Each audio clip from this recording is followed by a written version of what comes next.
cause. We'll see you there. Don't miss out. Rip City, baby.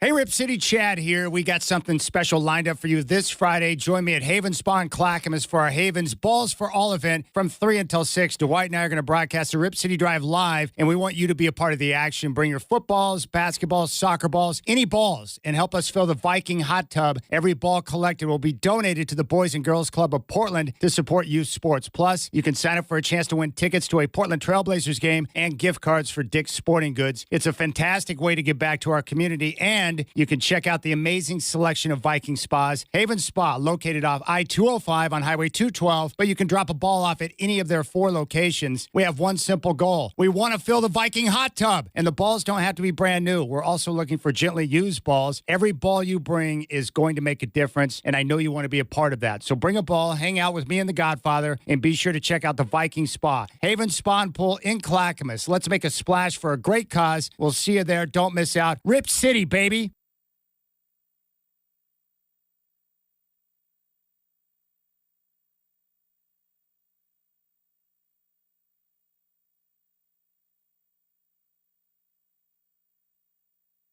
Hey, Rip City, Chad here. We got something special lined up for you this Friday. Join me at Haven Spa in Clackamas for our Haven's Balls for All event from 3 until 6. Dwight and I are going to broadcast the Rip City Drive live, and we want you to be a part of the action. Bring your footballs, basketballs, soccer balls, any balls, and help us fill the Viking hot tub. Every ball collected will be donated to the Boys and Girls Club of Portland to support youth sports. Plus, you can sign up for a chance to win tickets to a Portland Trailblazers game and gift cards for Dick's Sporting Goods. It's a fantastic way to give back to our community, and you can check out the amazing selection of Viking spas. Haven Spa, located off I-205 on Highway 212, but you can drop a ball off at any of their 4 locations. We have one simple goal. We want to fill the Viking hot tub, and the balls don't have to be brand new. We're also looking for gently used balls. Every ball you bring is going to make a difference, and I know you want to be a part of that. So bring a ball, hang out with me and the Godfather, and be sure to check out the Viking Spa. Haven Spa and Pool in Clackamas. Let's make a splash for a great cause. We'll see you there. Don't miss out. Rip City, baby.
All right, what's going on, my friends? Dwight and Chad with you, Rip City Drive. We're live from Haven Spa, 10560 Southeast Highway 212 in Clackamas, and we have one simple mission today, balls for all.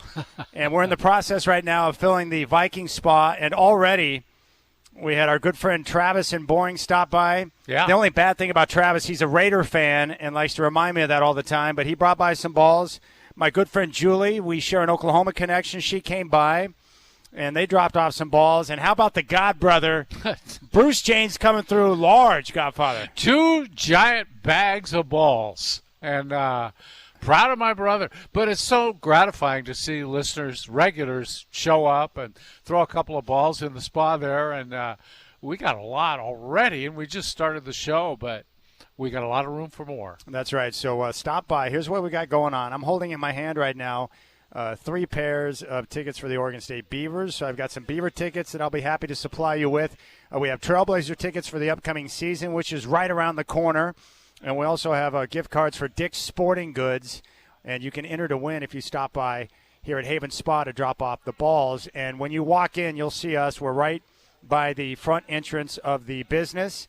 The Viking Spa is the first spa that you see right when you come through the front doors. And we're in the process of filling up the Viking Spa right now. You can come by and say hi, but most importantly, bring the balls. Everything that's donated today, Godfather, is going to go directly to the Boys and Girls Club of the Portland metro area. And that will give them some balls for the kids to be able to play. And activity and having positive activities after school is critical. And the Godbrother, who's familiar with this, with the schools, you know, the price of goods, sporting goods, basketballs, it's skyrocketed. And so these are all very expensive. So when you come by and drop off balls, new or gently used athletic balls, soccer balls, baseballs, footballs, basketballs, whatever it may be, Godbrother and the Godfather brought some tennis balls. When you bring them, you help them to have balls for the kids and avoid the cost, which is awesome. Yeah, and we've got every kind of ball in there that you could think of. And even the tennis balls, hey, they don't have to be tennis players to use a tennis ball. You can take it outside, play catch with it, throw it against a wall, play handball with it, you know, whatever you want to do. But kids love to play. Just play outside. And you know what? These balls, the athletic balls that we used to think nothing about buying them, they're expensive now. And my brother brought that up. Basketballs they used to use in the schools used to be $20. They're $80 now. And so you see why the Boys and Girls Clubs might have a shortage of balls for the kids to play with. So I just think it's a great cause, and really happy to be here. Cheyenne is here, who runs the place, and we'll talk to him after a while. But a great selection of spas here, too, inside and outside the place. If you're in the market, this might be the place to come. All right, here's what we have coming up on the show. We're going to talk with the CEO of the Boys and Girls Club coming up at 3:20. Cheyenne Mankey from Haven Spa Pool and Hearth going to join us at 4:20. And then we got our good friend Brian Noe, Fox Sports Radio, who will join the show to talk football coming up at 5:20. Yeah. So Brian Noe is going to be on the show. But most importantly, today is all about the kids. So make sure you stop by Haven Spa off Highway 212, 10560. Southeast Highway 212 in Clackamas. You can stop by. Dwight and I are going to be here all the way up until 6 o'clock, and you can bring the balls by. You can drop them in the Viking Spa, and you can enter to win Blazer tickets, Dick's Sporting Goods gift cards, and if you would like tickets for the Beavers, I've got a pair for San Jose State. I've got a pair for UNLV, which has been in the news this week, and also with or without their quarterback. That's right, the game next weekend against Colorado State. So we got goodies for you, but most importantly, we want you to stop by and bring your balls to fill up the Viking Spa. And I'll tell you what, from the time we got here up until now, the Viking Spa is starting to get a little bit full with balls. It is, yes.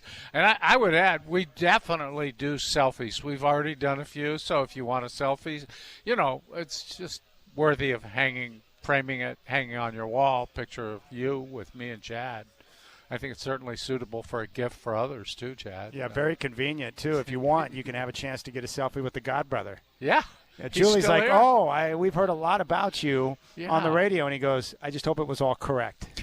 Well, and if you need recommendations for something to eat while you're on your way back home or whatever, he's happy to help. He's got all that. Do you think the NFL, after last night, will finally say, you know what, let's stop putting teams up there on Thursday Night Football?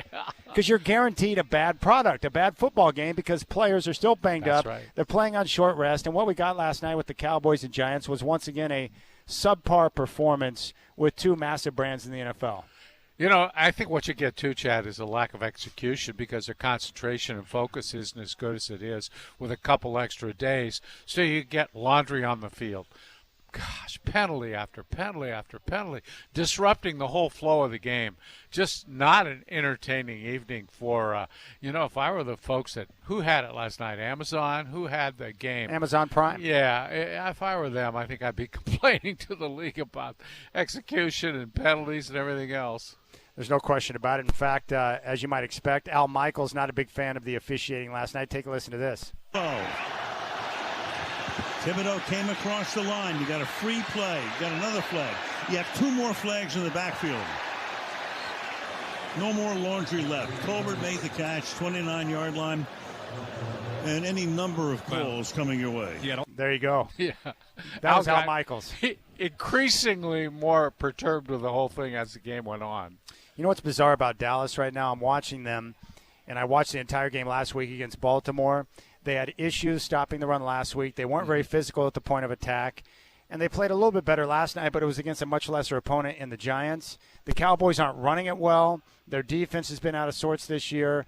And I feel like that's a team that's still trying to find their identity. But if they don't create some more balance on offense, it could be a long year for the Cowboys. I'm surprised that they look the way that they do.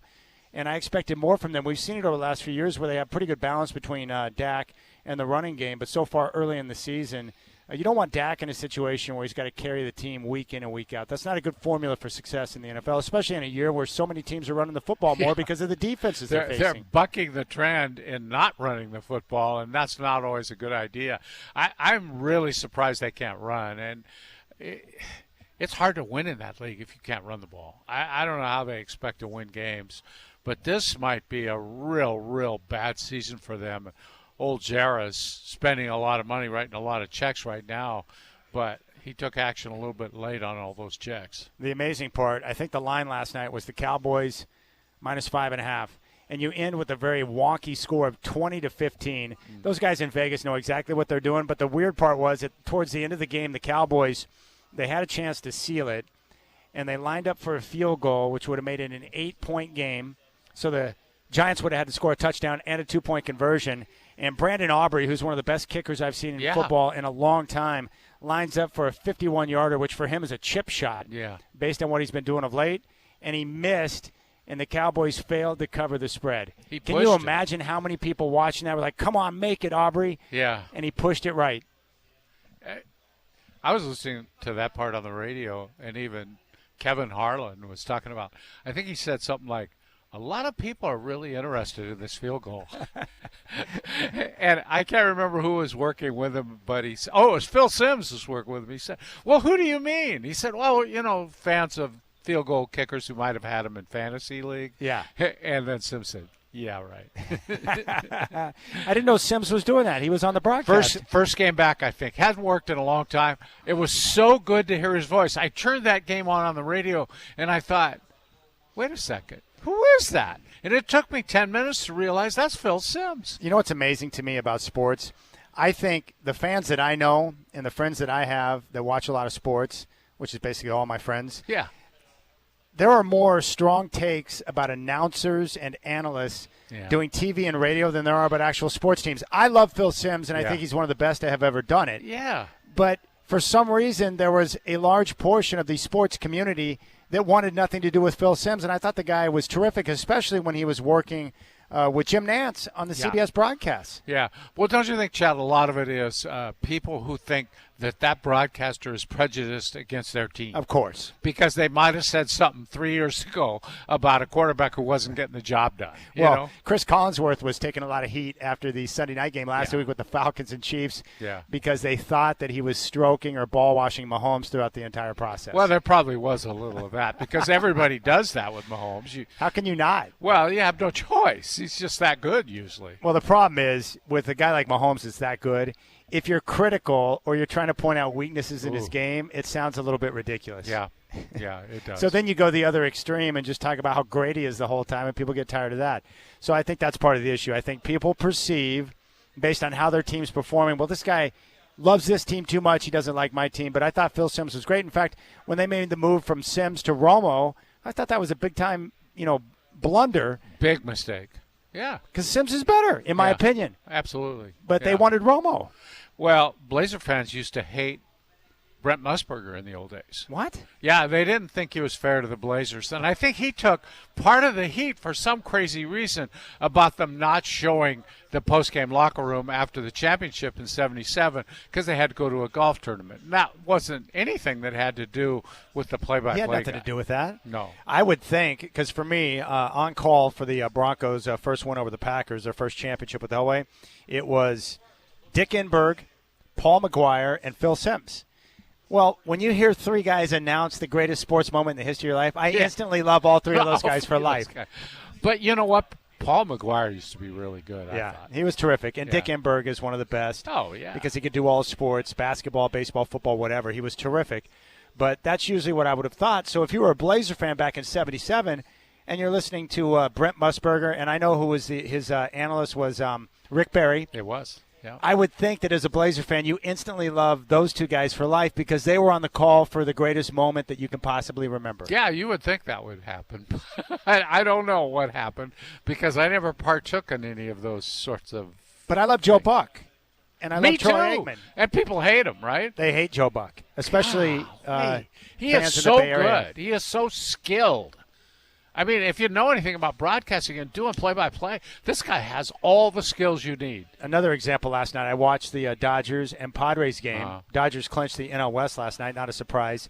But did you get the Dodger feed? Or I do. Yeah, I was watching on the Dodger feed. So Joe Davis and Jessica Mendoza. Right. I think Jessica does a terrific job. I do, too. I loved her on ESPN just when she was doing the Sunday studio Night Baseball stuff. and the studio stuff. Yeah.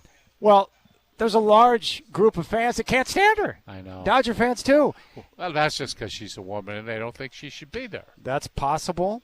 I think Joe Davis, I think he's really good. But the problem is when he follows a guy like Buck on the Fox broadcast, there's something lacking there because Joe Buck's in a different stratosphere. Yeah. You were just so used to Joe Buck. Yes. One other question for you. Why do teams, especially the Dodgers, you win the pennant, you win your division, and they celebrate like they just won the championship? Why do they do that in baseball? Because I find it to be quite nauseating. Yeah, I have a problem with it, too. My thing is, wait a second, Dodgers. You want to go further than this, don't you? Yeah. Don't celebrate until you get where you want to be. Because there's no use celebrating winning a division. They've won it, I think, 10 out of the last 11 years. So let's just pass that and say, we'll celebrate. Well, I'll give them this. Celebrate when you win the National League. That's big enough. Yeah. You know you're going to the World Series. You can celebrate that. And Dave Roberts should probably inform Freddie Freeman that he does not need to be a ballerina running down the first baseline, trips, turns his ankle, and now he's going to be out until the postseason. No structural damage based on the exams. He's okay. He'll be all right. He was laughing about it after the game. And by the way, their pitching's a disaster. It is. Oh, my. They're done. It's They're done. going to be really hard for him to advance without those stoppers at the top of the rotation. Clayton Kershaw's not healthy. Yamamoto is working his way back in. They're in trouble. Yeah, they are. It's amazing. You go through an entire season, play great baseball, and the postseason hits, and you don't have the pitching you need, and you get blasted. And that's how that's going to go down. All right, when we come back, we're going to focus in on the boys and girls club of the Portland metro area.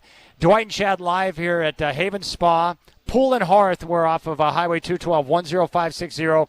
We're filling the Viking Spa with balls. Balls for all, and every single ball will go to the boys and girls club of the Portland metro area. So please stop by. Bring your balls, drop them in the tub. You can enter to win Trailblazer tickets and Dick's Sporting Goods gift cards.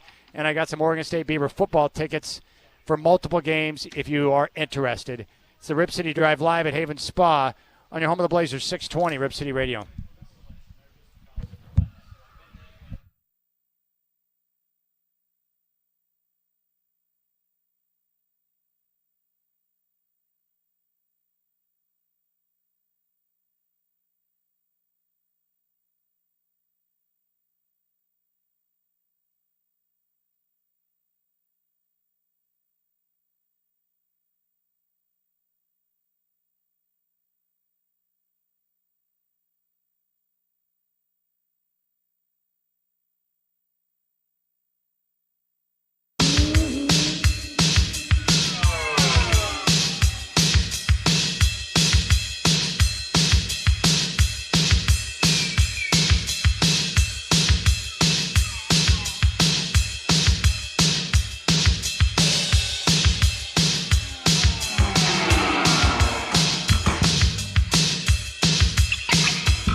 All right, one of the stars of the day that came by Haven Spa Pool and Hearth out here in Clackamas, 10560 Highway 212 to drop off some balls in the Viking Spa. Balls for All. Everything is benefiting the Boys and Girls Club of the Portland metro area.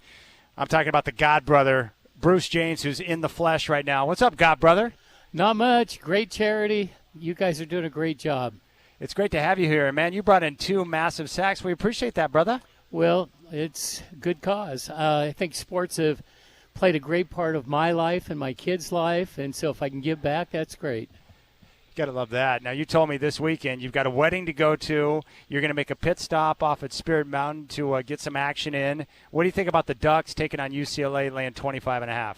That's a lot of points, Chad. I would still probably go with the points with the Ducks. All right. You feeling better after what you saw against Oregon State? A lot better. A lot better. Yeah, and the meat of the schedule getting ready to come up. So what is it, UCLA and then Michigan State before the Ohio State game? Right, and I think they're going to beat Ohio State. I think they're going to stumble in the playoffs, though. And I hate to say this, but I think it could be coaching could be a in-game coaching could be an issue down the road. Yeah, Godfather and I have talked about that. We think Dan Lanning's doing a great job of laying a foundation and building a program. He's obviously a great recruiter, but like you see with a lot of young head coaches, developing that craft in-game, adjustments, decision-making, time management, that takes time for some of those guys. It really does. And I think as time goes on, he'll get better and better. But I think he needs to have maybe some older assistant coaches that can kind of walk him through some scenarios. That's awesome. I asked him about Alabama, Georgia. He thinks too many people are jumping on Bama's bandwagon playing at home against Georgia tomorrow. You're going to go opposition. You're going Georgia. Georgia's going to win. Georgia's going to definitely Wow, win. that was rather firm call there. He's pretty convinced of that. I am very convinced. Yes, he's pretty confident in that. that. I think Alabama's got some pretty significant injuries, too, that people are pretty banged up also. Yeah. So we'll see. That's great. Now, Bo Nix, you're a big fan. You text me after every game reminding me that Bo Nix is going to be okay. He struggled in week 1. He struggled against Pittsburgh's defense in week 2, and then we saw the bounce back against Tampa where the Broncos got the win, but Bo played a lot better. What are your thoughts on what you're seeing from Bobo so far? Well, like I told you before the draft, Chad, I think Bo is going to be a very good quarterback over time, and I think he's just going to get better and better as the season goes on. And I think they're going to surprise some teams. I think they could even make the playoffs. It's a tough division, but could surprise you, Chad. Bruce, you were a high school coach. You coached for years in high school and a lot of basketball, some baseball. Were you ever on a football staff? Did you ever coach a little football? I never coached any football. Well, good. Then you have a lot of there's a lot of reason to believe what you're saying about this football stuff. Yeah, that's really probably true. But I have been in a few sports book over time. So. Yeah, that's true. Yeah. Well, it's great to have you come by. Now, you've also done a lot of different things. You've done some teaching. You have been a coach. What do you enjoy the most? Do you enjoy coaching, teaching? Like, what's your thing? I think teaching is much better. In today's world, coaching is kind of a thankless job. And I tell some of the young coaches, coach your own kids. Parents have such a they just don't have a realistic expectation of their child. And it's really tough. And you don't have administrators that back them. And I tell people just stay away from it. All right, I asked you about this because I know you're going down in November to Las Vegas. You're going to go to the Sphere to see the Eagles in concert, my favorite band of all time. Someone posted the full-length concert. I'm sure that will get taken down soon from YouTube, but I had a chance to go through and watch the concert from the Sphere, which I have not been to yet. And I was blown away by the imagery that was presented on the screens and the surrounding with the setup there at the Sphere with each song. And I think one guy that I listened to on the review that went to the Eagles concert, what he said that was nice was you hear all these songs for years, like Hotel California and all these different songs, and you have images in your mind of what that looks like or what comes to mind when you hear the song. He said that the Sphere blew it out of the water because of all the images that they were able to provide on the screens sitting behind the stage where the band was standing. So it sounds like you're going to be in for quite a treat with the Sphere. I think it'll be phenomenal. I really do. It's a great band, and I don't know how much longer they're going to last doing concerts, but it's a great opportunity. But only a 20-song set list at the Sphere. That's ridiculous. Chad, I don't care if it's 10 songs. It's good enough for me. It's pretty amazing. Have you been in the Sphere, Bruce? I have not. I have had a lot of friends have. And they say that's the best venue you could ever go to as far as a concert. Yeah. Very good. How much did it cost you for your tickets? Boy, I think they were like $425 each, something like that. And we got my wife's ticket a little later, and I think it was $550 for one ticket. Oh, that's a little more than you're used to spending. Yeah, usually I go in the back door, but I didn't trust it. Yeah. I think they have pretty good security there. Yeah. Yeah, So- that's great. Well, Bruce, thanks for coming by. Thank you for bringing the balls for all and supporting the Boys and Girls Club. We appreciate you, my friend. I appreciate doing it, and we want more people coming by here to say hi and see the Godfather and Chad and bring some balls by. Yeah, bring some balls by. Good Also, idea. how many people, you had a number of people coming up saying they ran into him down at the fair, Oh, my. and they're very happy about the teriyaki chicken sandwich at Carl's everybody Jr. wanted to pass along the thank you for recommending that Yeah. teriyaki Props to you, chicken Godbrother. sandwich. Well, thank you. Yeah, I rewarded him with tips and those things too. Well, so. of course. And I told him, You're a man of the people. Rip City Radio cares about the people. You know, Yeah. other shows, they could care about themselves, but Yeah. you guys are a real community-based program, and I There you do go. appreciate I can't it. disagree with that. Yeah, Yeah. I won't argue And- with it either. And I'm looking forward to listening to Chad on the pregame show in the Blazer season coming up. All right, appreciate it, my friend. Thank you so much. When we come back on the Rip City Drive, Terry Johnson of the Boys and Girls Club of Portland, the CEO, going to join us, and we'll talk about balls for all. You can reach out to the Godfather on social media at Dwight James. You'll find me there at Chad and Rip City. If you want to jump on board, 503-248-0620. We'll come back on the Rip City Drive. Terry Johnson going to join us. We're live here at Haven Spa, Highway 212 in Clackamas, 10560 Southeast Highway 212. Any new balls, gently used balls, bring them by. Soccer balls, footballs, baseballs, basketballs, and you can drop them in the Viking Spa. We got Blazer tickets on hand, Beaver tickets on hand, and you can enter to win gift cards for Dick's Sporting Goods. It's the Rip City Drive live at Haven Spa here on your home of the Blazers, 620 Rip City Radio.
All right, Rip City Drive. We're live here at Haven Spa, 10560 Southeast Highway 212 in Clackamas. And today it is all about the Boys and Girls Club of the Portland metro area as we're raising balls for kids to be able to play. We're talking about all kinds of balls, footballs, basketballs, baseballs, volleyballs, you name it. And we're filling up the Viking Spa. And it's all about the Boys and Girls Club of Portland. If you stop by and drop off balls, you can enter and win Trailblazer tickets for the upcoming season. I got a few pairs of Oregon State Beaver tickets to different football games. We have gift cards for Dick's Sporting Goods as well. And our next guest, I had a chance to meet this gentleman in studio, I think, last year. And now he's joining us today, the CEO of the Boys and Girls Club in Portland. It's Terry Johnson, who's back on the Rip City Drive. Terry, first off, thank you for coming out and joining us on the show today. I appreciate it. Yeah, thank you, Chat. Good to be here. What do you think about the Viking Spa? It's starting to fill up with balls. It's amazing. I walked in and saw that. I thought, wow, look at the support from the community. This is great. We were talking with Bruce, Dwight's brother, who has spent a lot of time in the school system coaching and teaching, and he was just talking about the overall cost of, like, even a basketball in today's world. It used to be $20, now it's $80. Like, the basics that you need to be able to have activities for kids. You're the best to speak to this, but talk about how a ball drive like this really helps out what you guys are trying to accomplish. Yeah, there's a lot of synergy in terms of what you all are doing here to support the Boys and Girls Clubs, because we put a major emphasis on sports. In making sure that our youth have a place to come and be active. It's great for, for health. It's really good for mental wellness. And it's also really good for, building community with our youth. And so, having the equipment we need to be able to create those opportunities for youth is really, really important. So we have 4 core competencies that we focus on as an organization in our out-of-school time programming, STEAM programming, sport and play, financial empowerment, and life and career pathways. And so under sport and play, we need the equipment necessary to be able to provide those opportunities for youth. Terry, when I was a kid, which is like 150 years ago, it was just the boys' club. And not only that, it was a place to go play some basketball. And even in those days, they had boxing, and their boys' club, you could learn how to box. But I've been so impressed with how you guys have kept up with what's going on in society today, and it's Boys and Girls Clubs now, which is great. Right. And not only that, but it's a place for kids not only to go to play some basketball, but to study, to get some help maybe once in a while with their studies. You've got computers there for them to not only play games on, but to help with their schoolwork and all those things. It's a much broader vision now for what you guys are doing. Can you tell people a little bit about what's going on inside their boys' club? Yeah, Dwight, I really appreciate you for emphasizing and highlighting the girls and the Boys and Girls Club brand.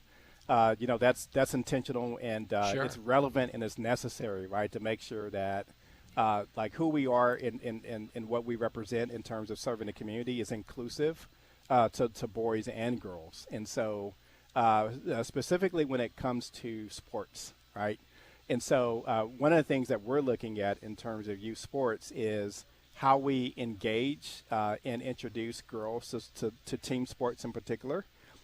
Because research shows that women who are in leadership roles in either the private sector or nonprofit sector, that they participated in team sports when they were young. And so, but also research shows that girls who engage sports have a tendency to drop out of sports in the 5th grade or in the 8th grade. Yeah. And so in those transition years, that's when girls are dropping out. And so we're trying to be really intentional about making sure that we are prioritizing girls in sports to make sure that they stay connected to team sports, because we see it as part of workforce development in raising future women as future leaders in the community. Terry, how do you keep them engaged? What's the simple answer to that? Well, and I know there's probably not a simple answer. Well, a lot of it is about representation, right? And so when you look at youth sports and who's coaching, disproportionately you see a lot of male coaches. And so we try to be really intentional about recruiting females and women as volunteer coaches in our club programs. And so when women are represented as volunteers and coaches. We just naturally have more girls showing up to play and staying engaged over a period of time. We're talking with Terry Johnson, CEO of the Boys and Girls Club of Portland, and we're at Haven Spa, 10560 Southeast Highway 212. Balls for all. We're filling up the Viking Spa with athletic balls, new or gently used. You can stop by and drop them off. Every ball will go to the Boys and Girls Club. I'm a big believer in physical activity. I was fortunate to have mentors that got me into exercise and activity at a younger age, which has been something that stuck with me over the course of time. And I'm curious now, with the prevalence in our society, we all deal with it as parents in terms of screen time, video games, the tablets and all that stuff.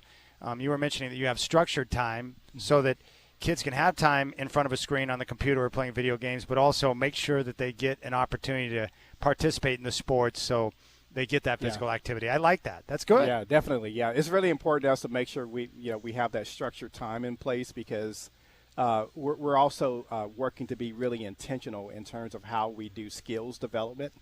And so, at the end of the day, what we are, our goal is to make sure that all of the youth that we serve are positive, productive citizens in the community and in the workforce after they leave the Boys and Girls Club. And so we serve kids on a full age continuum from 6 to 18. So if a kid comes to the Boys and Girls Clubs and signs up at age 6, then we have the potential of keeping them engaged and working with them over a 12-year period of time. So that's 12 years of skills development. And so we try to be really intentional about how we structure that time and make sure that what we're doing with our elementary kids is relevant to their developmental needs during that period, and then scaffolding up from middle school to high school. And so, there's a lot of opportunity in time and space for just kind of more casual recreational play, because kids need to have that free time, and it can't feel like school all the time, right? But we also realize that we have to be structured and intentional in the sense of making sure that there's carved out time to really work on skills development, right? And so a lot of that comes through sports and team activity. So when it comes to sports and team play, there's a lot of skills that we're developing in terms of like communication skills, resiliency, problem solving. All of that is in team sports. All right, Terry, I'll tell you how my son got involved with the Boys and Girls Clubs. It was because he was in the 3rd grade and he wanted to play basketball. Right. Well, I found out that the Boys and Girls Clubs had basketball hoops that you could raise and lower. So they were in a league where the hoop was only, I don't remember, 8 feet or 6 feet or whatever it was, but it was at a height where kids could actually make a basket. Right. And then some of them probably try to dunk it, right? Not in those days. The 5th and 6th graders, right? Yeah, for sure. But anyway, I wanted to ask you now, what competitive sports with teams are you guys involved with? What can people look forward to if they go to the Boys and Girls Club with their kids? Right. Yep. So one thing that we're really excited about is a new program that we're implementing this year in partnership with the Portland Trailblazers, and that's Junior NBA. And so you guys are in on that now. Yeah, so we're rolling that out here in the fall. And so what that does is that'll just be for elementary kids. So from ages 6, 1st grade, to age 12, 5th grade, or age 11, 5th grade. And so what that will do is provide an opportunity for kids to be in a developmental space that's more kind of recreational and not competitive, right? And so there's a lot of opportunities through club teams where it gets really competitive really fast, right? 3rd and 4th graders that are just naturally athletic. But in the city center, there's not a lot of opportunity for a beginner level basketball. And so Junior NBA is a space for Boys and Girls Club to kind of step in and provide that beginner level, recreational level where you're learning the fundamentals in a structured environment. And so we're looking to roll it out this fall. Well, that's a pretty sweet program. I Yeah. wish they would have had that when I was younger, Yeah, Godfather. no kidding. Yeah, and you get the team jerseys. Oh, like that's what I'm talking you about. know, Gosh, that's freaking sweet. Right. Yeah. So we'll have all of the NBA team names represented Oh, for nice. the boys, and then girls get the WNBA jerseys Perfect. as well. And we're providing that at no cost to the community. So kids who have a barrier to entry because they may not be able to afford to pay for, participating in other fee-based sports. It's expensive now. Then they can come to Boys and Girls Club and get Gosh, that, that's great. free of charge. I'm curious with girls, with Angel Reese, Caitlin Clark, and some of the stars that we're seeing now in college basketball into the WNBA. Are you seeing girls take more of an interest in hoop than maybe before? Yeah, so this summer we did some clinics for the community. Scoot Henderson came in and did one. Oh, nice. For the boys, and then we had some other women volunteers who were doing the same for the girls. And we had about 200 girls that showed up to participate in that clinic. That's great. Yeah. So the way girls are like styling their clothes when they play basketball to the way they wear their hair. Yeah. Like all of this kind of mimicking, some of these big stars that Yes. we're seeing in the game, That's great. And, Now- and they all want to shoot from half court. Yes, because of course. Caitlin Clark, right? Yeah, And Steph Curry and Caitlin Clark. Right. Now, for you, I mean, like, do you have any examples or things that you've seen, like maybe from a few years ago, like progress with some of the youngsters that you've seen that you didn't think was possible, but after a few years in the program, you see dramatic change and, positive change with some of the kids? Yeah, we have a lot of stories like that. And so one in particular, so each year we do what's called Youth of the Year. Mm-hmm. And so I've been a judge yeah. in that. Oh, You good. have? Yeah. Yes, So we got to bring 2 or you back. 3 times. We I'd gotta be bring you happy back. to do. It's Yeah. a real pleasure because Yeah. of the high quality of kids Right. involved. It's amazing Yeah, to exactly. see what they do. And it's such a confidence builder, right? Yeah. And so this year we had a young lady who attends our NUCI club, which is out in Hillsborough. Her name is Nambi. This year she's in 10th grade. And so she participated in Youth of the Year for 3 years. She lost – well, the first year she didn't want to participate because she didn't feel like she had the communication skills to be able to compete. She was really nervous about it. She just didn't have the confidence.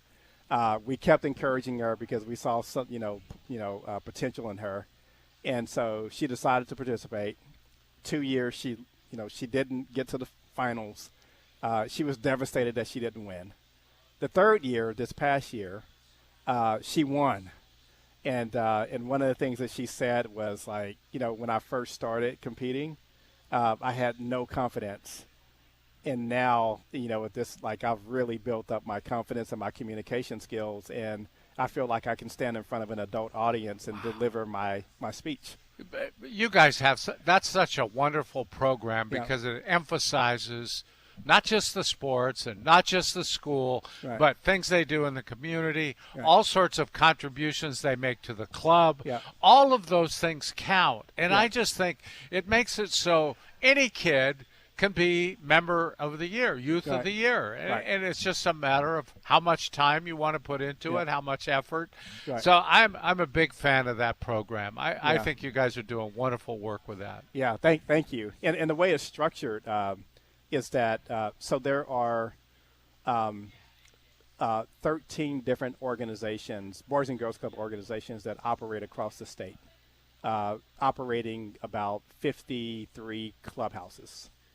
For Portland Metro, our organization, serves the Portland Metro area, and we operate 6 clubhouses. So when we run Youth of the Year, we do a Youth of the Year competition at each of those 6 clubhouses in the Portland Metro area.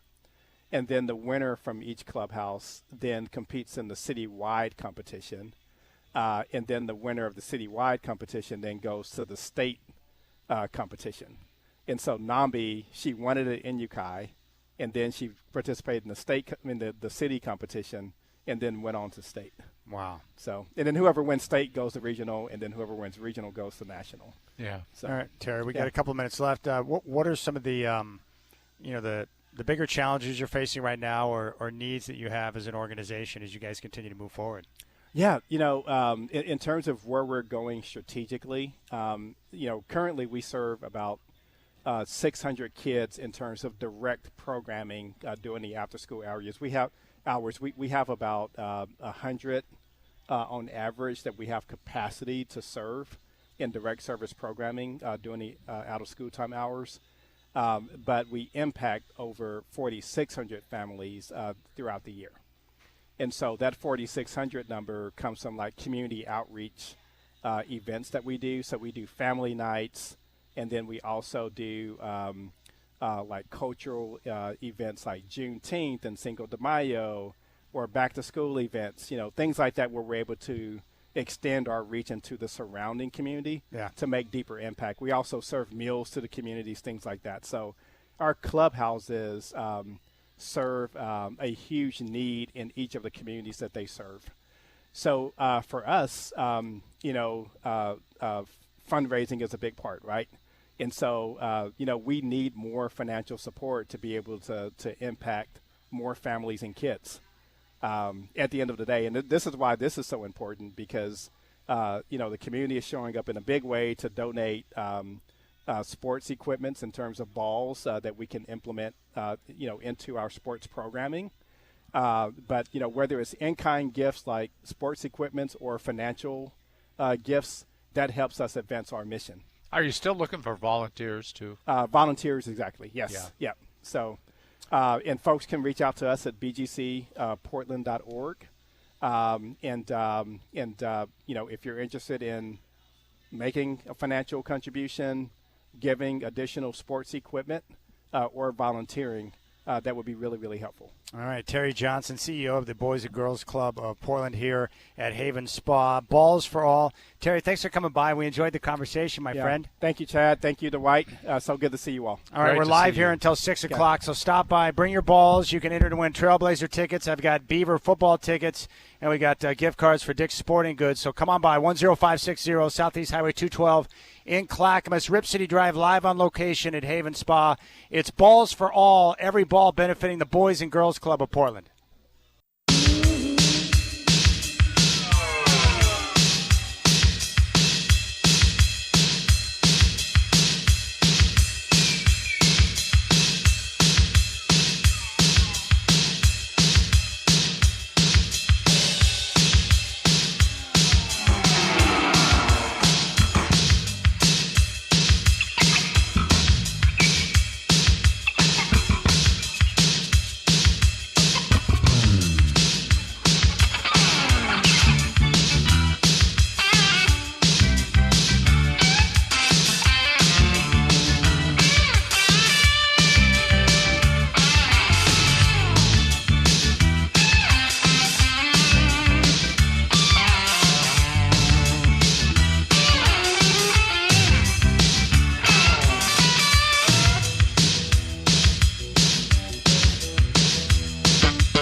All right, Rip City Drive, Dwight and Chad. We are live at Haven Spa, Pool and Hearth, 10560 Southeast Highway 212 in Clackamas. Balls for all.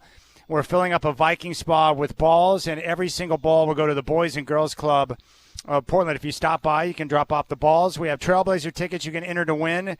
Also, gift cards for Dick's Sporting Goods, and I've got some extras. I've got a few pairs of Oregon State Beaver football tickets for UNLV, San Jose State, and also Colorado State. So if you swing by, you can get some tickets as well. And joining us here on the Rip City Drive, I think for the very first time, and this is awesome, it is our man, Casey Bay, who is the promotions master, who does a little bit of everything. You hear him on The Brew, in the morning show. What's up, Casey? Yeah, well, I'm just out here hanging with you guys in this glorious spot, dreaming about all these hot tubs that I wish I was going home to sit in every night. They've got some nice equipment out here, huh? Inventory for days out here. So I just went out and took a stroll outside. It's great. So no, we're here collecting balls for the Boys and Girls Club of the Portland area. So, man, what a good day. Good Friday. But you're not lying. Like, you seriously have a desire for a hot tub. I do. My back does. My lower back has a large desire for a hot tub. It's common among backs these days. See, I get stuck when it comes to certain items. Like, I love the idea of having your own jet ski. A lot of people love the idea of having their own boat. Hot tub, I know my mom and dad have one, but then I always think about, like, do I really want to deal with the challenges that come with certain items? And my thought is, when it comes to taking care of your body, I'm a big on chiropractic care. I love physical training.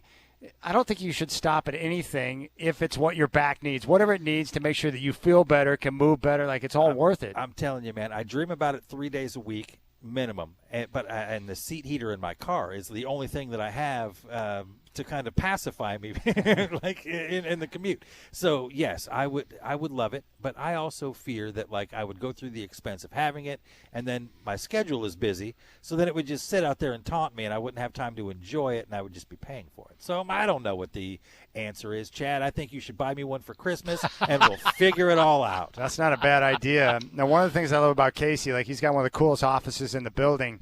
You have a lot of collector items. One of the things you're wearing right now is a Tom Peterson hat. I'm a fan of Old Portland. Whatever you got, Ramblin' Rod, Tom Peterson, all about that action. So, I got one thing to say to you. What's that? Wake up! Wake up! Do you have the alarm clock? I do have the alarm clock. Check it out. Not just the alarm clock, but maybe 2 years ago, ran into an eBay auction of somebody that found a case of dead stock alarm clock. So I got one that had never been out of the box. It had the warranty certificate. It had and pristine. It was remarkable. There was a warranty. I sold a kidney to get it, but it was a fantastic find. And I look for all of the Tom Peterson gimmicks I can get my hands on. Sure. And I'm about it. So and if anybody out there, and glorious too. Sure, I'll accept that. Yeah. If anybody's out there, you got some Tom Peterson gear you're looking to get rid of, send Chad and Dwight an email and let's get in touch. We're talking with Casey Bay, who is our promotions man at iHeart. I still have the Tom Peterson watch, which I'm happy about. Hold on to that thing. Like, they're worth a small fortune at this point. Yes, I'm a watch guy, but I remember getting that because I went down with my buddy who got a radio put into his car, his RX-7 back in the day. This is like early 90s. This is fantastic. And I was able to get my hands on a Tom Peterson watch because he was all over the place on TV back in the day. For sure. My affinity with Tom Peterson comes from Portland wrestling. I'm a huge Portland wrestling fan, and Tom Peterson was the glue of Portland wrestling. So saw a lot of those spots. It is not uncommon for me at points over a weekend to just run down the rabbit hole of an hour bank of Tom Peterson commercials on YouTube. Like, I'll do it. Did they ever get Tom Peterson to be a heel in any of the wrestling matches? No. He was always a baby face. Every once in a while, he would bring a TV right out to the sports arena in the Crow's Nest. With the orange numbers right there on the screen. Yeah, inevitably somebody would break it. Yeah, but and you could part of the deal. And it's amazing. You look at those old things and you're going like, all right, so this is a 13-inch Zenith, and it's $489. And you're like, wow, now I can get a 63-inch flat screen for the same price. It's amazing. But they had brands of TV in those days that you've long forgotten. Yeah. They had like Zonix or something like that they used to sell. It started with an X. I'm a Zenith man. You know, you got to stick with the old My Zeniths. first TV in my room was a Zenith. Yeah, they were it for a long time. That's so awesome. And the Quasar. All right, one thing that I want to ask you about, I had a Quasar as well. That was my second TV. I'm not even joking. I think they got that at Kmart. I'm not even joking about that. All right, the other thing, too, that I think you're excited about, the Trailblazers with the announcement that every game this year is going to be available with K2 or one of their ancillary channels. All you need is the digital receiver, and then, boom, you've got access to all Trailblazer games. That's pretty cool. Right. It's huge, actually. I mean, I feel like that is the missing component. When it became difficult to watch hometown sports, it's just troublesome. So, you know, I grew up watching it on regular TV, you know, and then in the 90s when we started trying to get into like Blazer Vision and things like that, it got kind of a little squirrely. But yes, very great to have that back on regular TV where it belongs. And look, we're here to build fans, right? We need to give fans access to the games, and this is where we're at. What was the estimate from Dwayne Hankins? Was it like 3 to 4 times Four as many times people? the reach now, I think. Gosh, that's ridiculous. It's that's fantastic. pretty good, isn't it, Godfather? Yeah, it's really good. Yeah. I believe it's necessary. Look, that's what we got in town. Like the Blazers are our team, and we want as many people to watch those games as we can, and I'm all about it. So, who loves Portland wrestling more, you or Casey? I think Casey's got an edge. I have no Tom Peterson memorabilia at all. Zero. Well, Christmas is coming, Dwight. All Christmas right. is coming. I'll get Chad to buy you the hot tub. You give me one of those clocks, and then we're even. Hey, fair enough. But like Dwight's got me beat forever because he got to spend time with Don Owen. He got to have like. His feet were deep in it. He had a chance to be a heel in one, and he kept saying no, though. Yeah, Don always wanted me to referee one of his main events. But I knew enough about wrestling to know no way. Because they would get me in the ring, and before I knew it, somebody pull my pants down. There'd be some way. I would be the object of whatever pranks they wanted to play on me. They call them ribs in wrestling. They rib me. All you need, Dwight, is just nice underwear, and you would have been fine. Polka dot, like Buddy Rose used to wear. Yeah, exactly. But no, I have a lot of envy for the proximity that you got to be with Portland wrestling. Yeah, I was actually I would call myself a friend of Roddy Piper and Buddy Rose, two guys I knew real well. An amazing time in this town, and I told you I got a book gifted to me, and I'm reading the foreword, and it's by Dwight Jane. So like in that. Which one? What is it? Katie Bar the Door, I believe is the. I wrote the foreword. You wrote the foreword to it. Yeah. Yeah. So it was just stumbling through that. I'm like, wait a minute. I know that guy. I hope I helped them sell at least one book. Maybe I did. You did. But, Casey, I also wanted to tell you thank you because you share something in common with me. Your son, like mine, has autism. Right. And so often I will come by your office and just compare notes and stories. And it makes me feel better to hear that there's somebody else that I know that's dealing with some of the same issues, successes, struggles, and when I hear about your son's personality, I'm like, man, that sounds so much like Isaac. Look, we're kindred spirits in that, without a doubt. And as a special needs parent, I didn't want that to become my identity. Yeah. But I also wanted it to. I want to be able to chop it up with other people that are rowing the same boat, right? And you don't always find that. Some people don't necessarily want to be as open about that.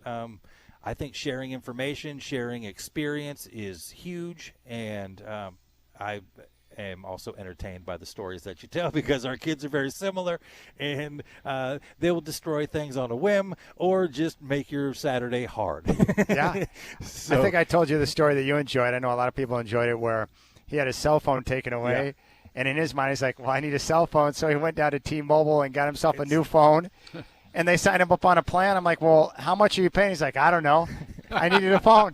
So I had to go and undo and untangle that mess. Look, I'm amazed that they let you untangle it for one. That's almost as maybe buying a car might be a little more difficult than that. I had to get furious. Yeah. I had to show anger before someone was willing to do something. I'm like, no, you don't understand. He can't call himself. He has autism, you moron. Yeah. It's so what are you doing? Give him a phone anyways. But because the sales guy's like, oh, yeah, I got a sale. So they're just going to close the deal. So, yeah, I'm like, Isaac, what were the terms? He's like, I don't know. I tell you, my son got a cell phone, and there's been no turning back with that thing. That is his lifeline. For 3 days after I got it, he would not talk to me. He would only send me text messages. So he'd be like, hey, I'm ready for a shower.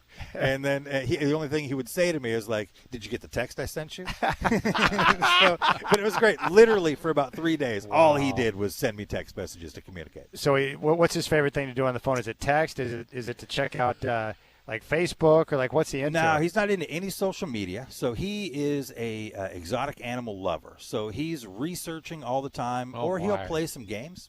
He'll ask me to download a game here and there, but mostly and the camera. He loves taking pictures of stuff.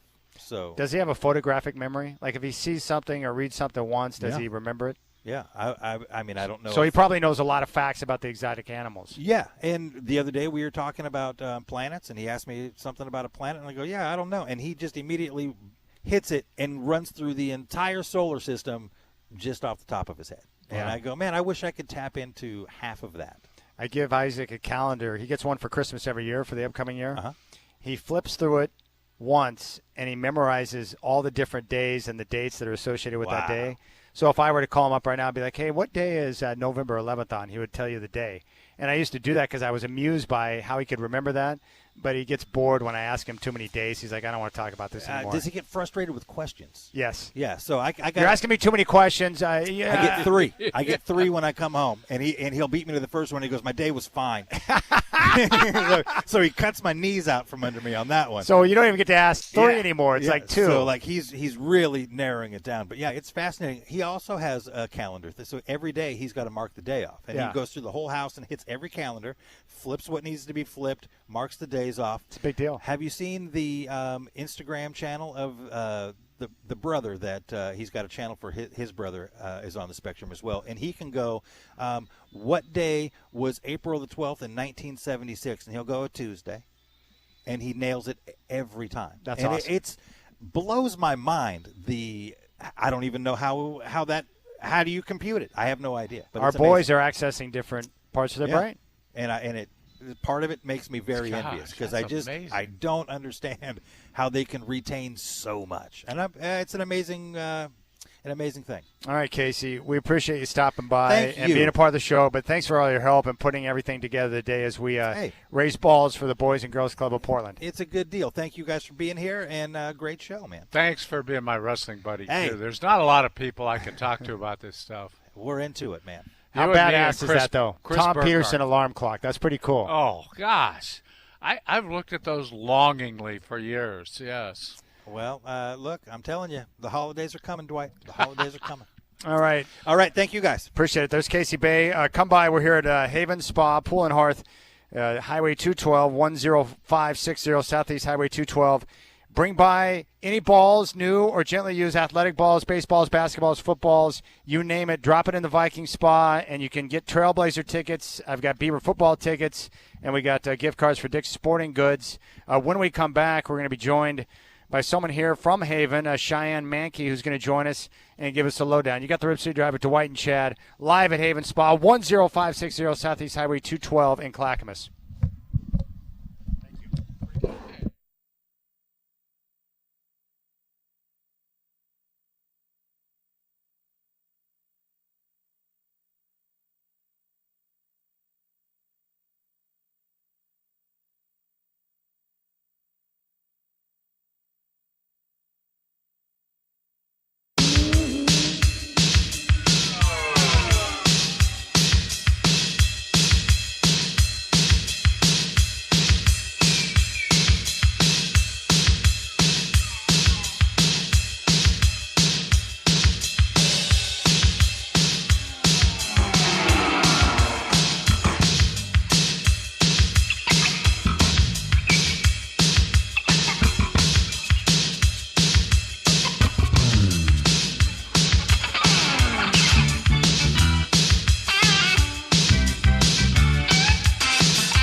All right, Rip City Drive, Dwight and Chad. We're live here at Haven Spa Pool and Hearth in Clackamas, 10560 Highway 212. And joining us right now from Haven Spa is Cheyenne Mankey. And I love this because you and I got to talking, and we share a love of the Denver Broncos together. You were young when Elway came into the league like I was, and it was instant love from first sight, was it not? It was. I mean, he was the athlete that I just loved growing up. I mean, yeah. The drive is one of probably my most favorite athletic moment ever. Against the Cleveland Browns, like 86, 87, something like that, 98 yards to the touchdown to get them into the playoffs. So I remember that day well. My dad was upset and decided to go on a walk with my mom when we were living up on Conifer Mountain. Yeah. And that's when the drive took place, and the Broncos went on to win. And I lived up on a mountain where you could yell, and the echo would be amazing. I saw my parents walking from across the valley on the road, and I was like, Dad, they won! And Yep. I don't know if he could hear me, but that's the excitement level and stuff. That's pretty cool. yeah. Instant love from first sight. All right, Haven Spa Pool and Hearth, and we're here for the Boys and Girls Club today, trying to fill the Viking Spa. But Dwight and I were talking about this. You guys have some great spas here. So tell us about the business, which has been around for 50 years, you were telling me. Yeah, we've been around since 1975. For 20 years, we're a service company. In 94, we opened the business here at the Clackamas location, and we've got 4 stores now. But, yeah, we have over 100 spas in stock, big sale weekend. So we've got up to 40% off on some of these models. We're calling our scratch and dent weekend. So.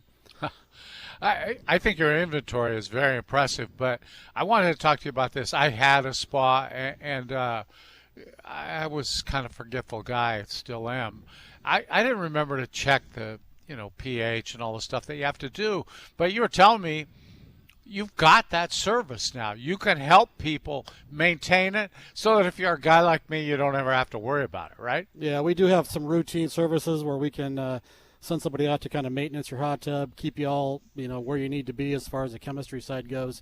But I will say, Dwight, I mean, in the last 15, 20 years, some big advancements as far as the water chemistry side goes. We'll test your water. We've got a computerized water test facility. Wow. We'll test your water based on the size of your spa, depending on what chemicals you want to use. We'll get you dialed into a really exact level of, there won't be much to it as far as the maintenance side goes for you.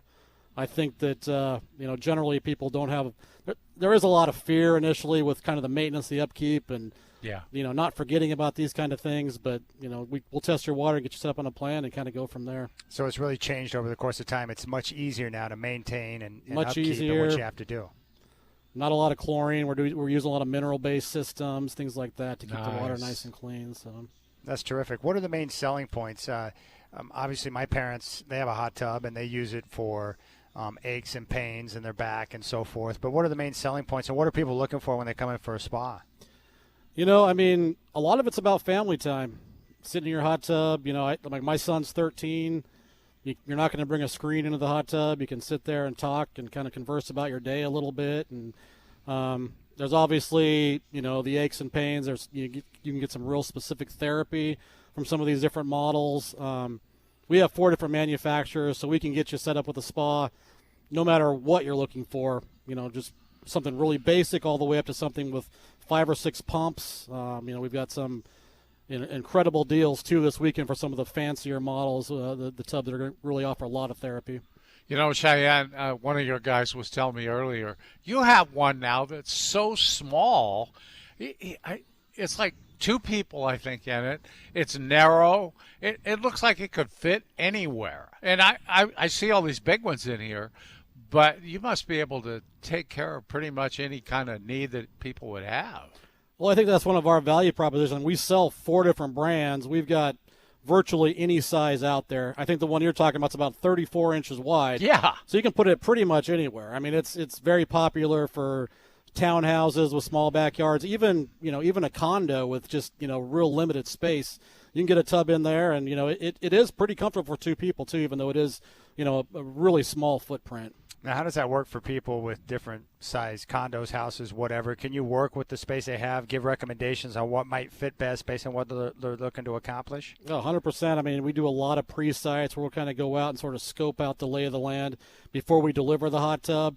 And again, we do all of our own deliveries, so we're not subcontracting everything out. It's all done in house, and so we'll be able to kind of figure out exactly what you need based on the size that you've got. And there's a lot of times there's restrictions as far as even putting the spa in the backyard, and we work with a couple different crane companies if it gets to that level. So if we can get a spa in your backyard, we'll do it. I mean, like I say, it's pretty rare, and we can't make it work. We're talking with Cheyenne Mankey from Haven Spa Pool and Hearth here, 10560 Southeast Highway 212 in Clackamas. I know a lot of people are into various forms of treatment. It's not just the hot tubs, but tell me about the cold tub that you have right in front here.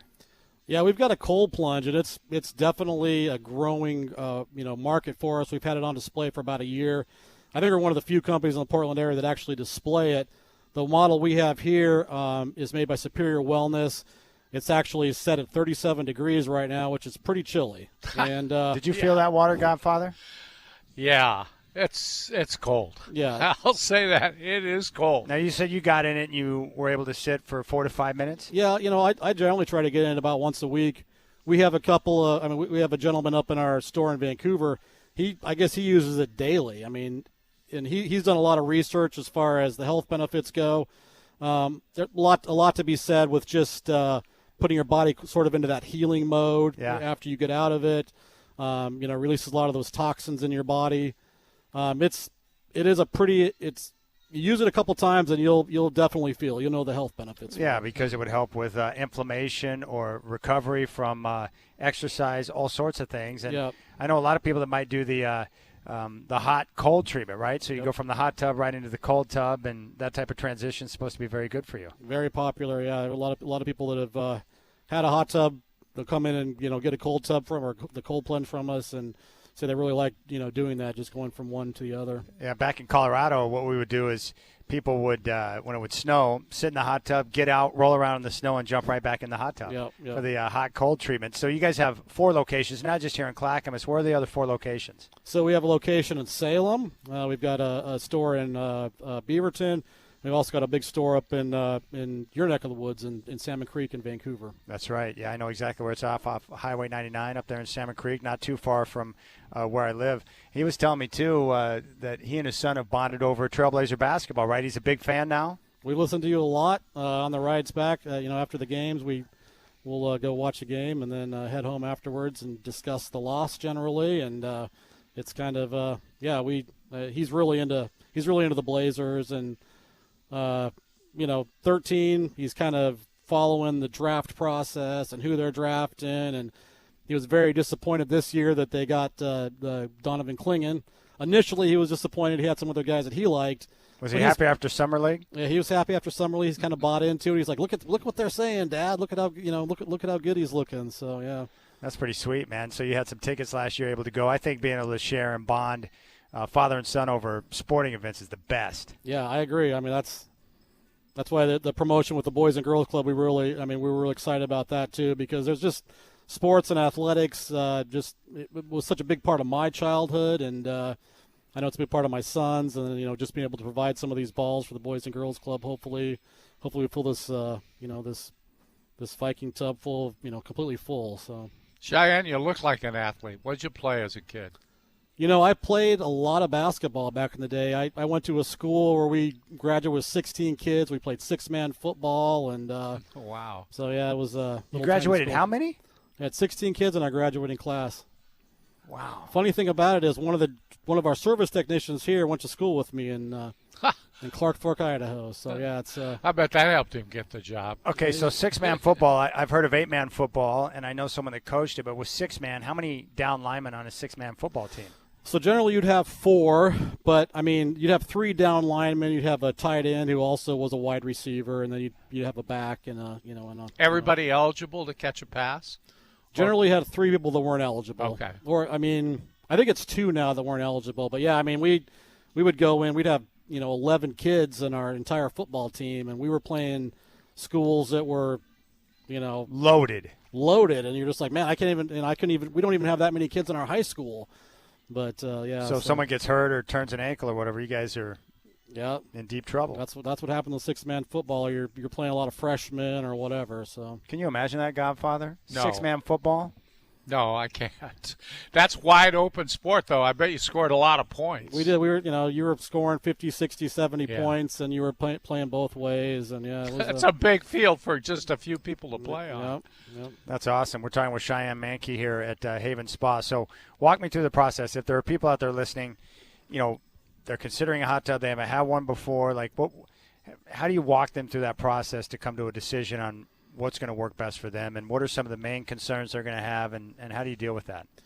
Yeah, no, we get somebody in the door. We try to kind of feel them out. We're pretty low pressure here. We want people to be happy. We want some referrals after the fact. But a lot of it's about, are you looking for real specific therapy? I mean, is it more about family time, getting a few people in the hot tub?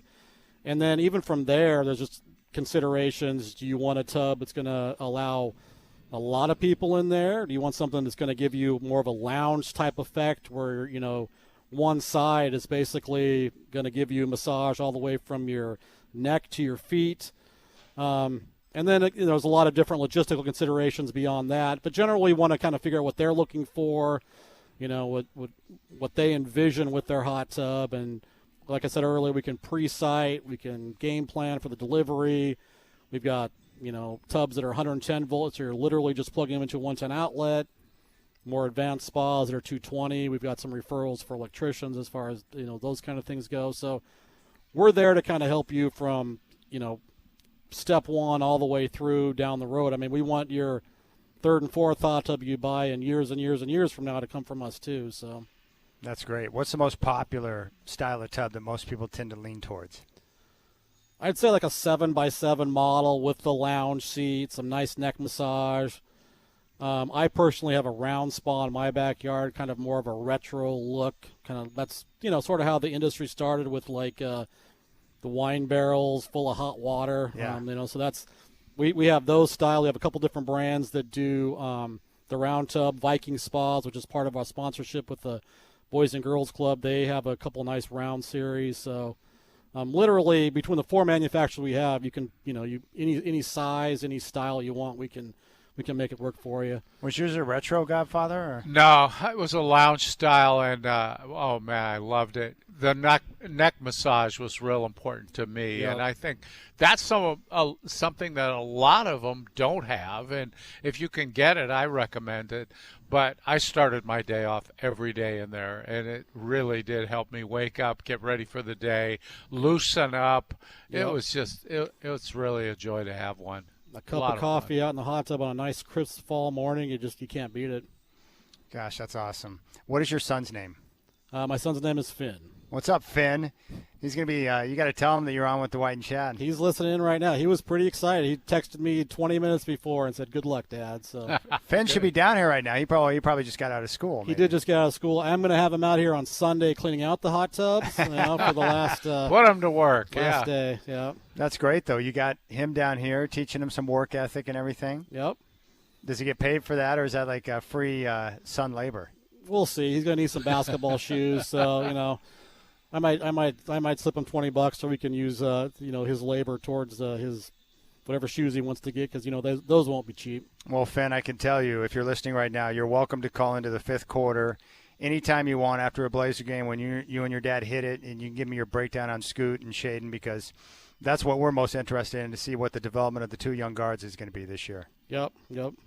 What do you think? Who do you think's gonna? You think that Shaden will take that leap, that third-year leap?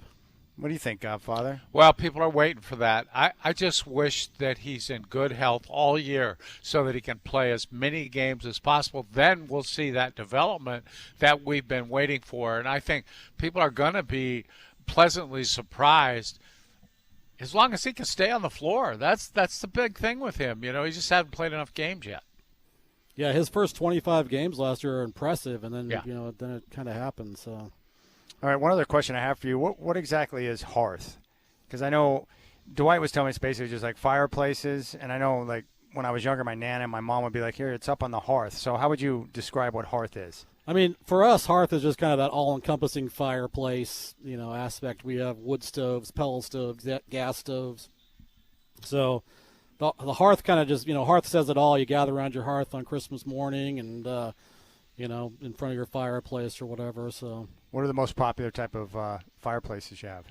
Well, so I would say general gas inserts. You can, if you've got an existing wood fireplace, you can slide a gas insert in, and gives you a principal heat source. Beautiful. There's no wear and tear as far as having to stack wood and split wood and bring wood in. If you've got a wood fireplace, you're crazy not to put the gas one in. I'm telling you, I've been through it with both. Yep. And we are Did so you used to happy. chop up firewood? Oh, God. It was terrible. But that wasn't the worst part. Worst part is just dealing with the wood, bringing it in the house. It's dirty, and get some pitch on your hands and all that stuff, and then you got to put it in there and start the fire with your kindling and your newspapers and all that. My mom was sending my dad outside ever since I was little to go get wood to bring in for the Chad, fireplace. I got a remote control. I just sit there with a remote control. I turn it up, and if there's a power outage, you still got heat. You had still one the have other heat. day. Yeah, you still have heat because that gas is separate from all that. It's really a nice thing to have, seriously. All right, Haven Spa Pool and Hearth, 10560 Southeast Highway 212 in Clackamas. Where are the other locations at? Salem, Beaverton, and Vancouver. But come to this place. All right, Cheyenne Mankey, we are Bronco Brothers for life now. Finn, what's up, buddy? Calling to the fifth quarter this year. I want to hear your voice as well. Thank you for joining the show, my friend. Thanks for being here. We've really enjoyed it. All right, we'll keep things rolling. You can stop by. We're raising balls for all, benefiting the Boys and Girls Club of Portland. And we're going to talk football with Brian O, Fox Sports Radio, coming up at 5:20.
All right, Dwight and Chad, we're live here at Haven Spa Pool and Hearth, 10560 Southeast Highway 212 in Clackamas.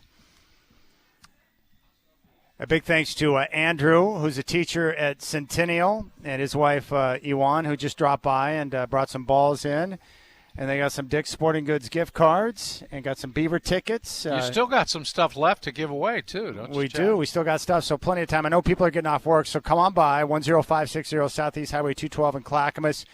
Again, any type of new athletic balls, gently used balls, just bring. I want someone that's got balls. Bring them here right now. All right? Get it done.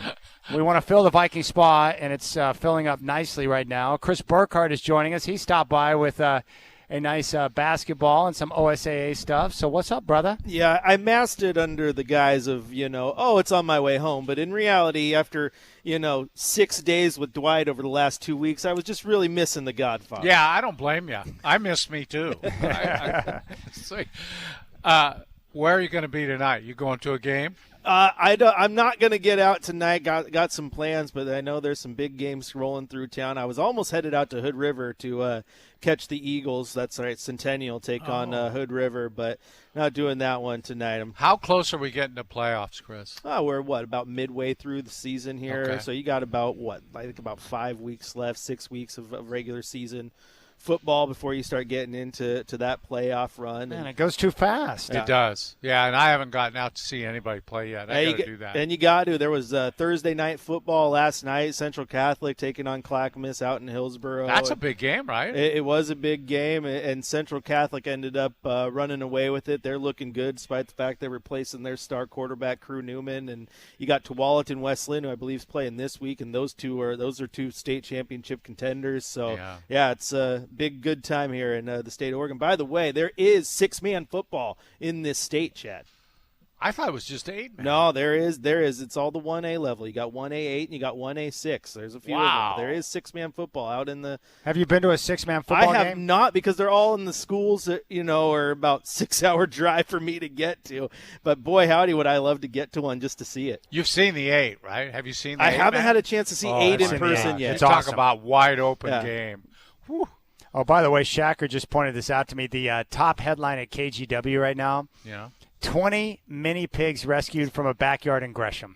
Rescued? Yes. Were they being held hostage, or were they kidnapped, or what happened? It says right here, I guess there's a limit of 2 mini pigs per family. Oh. That's the most Gresham headline I've ever heard in my life right there. Well,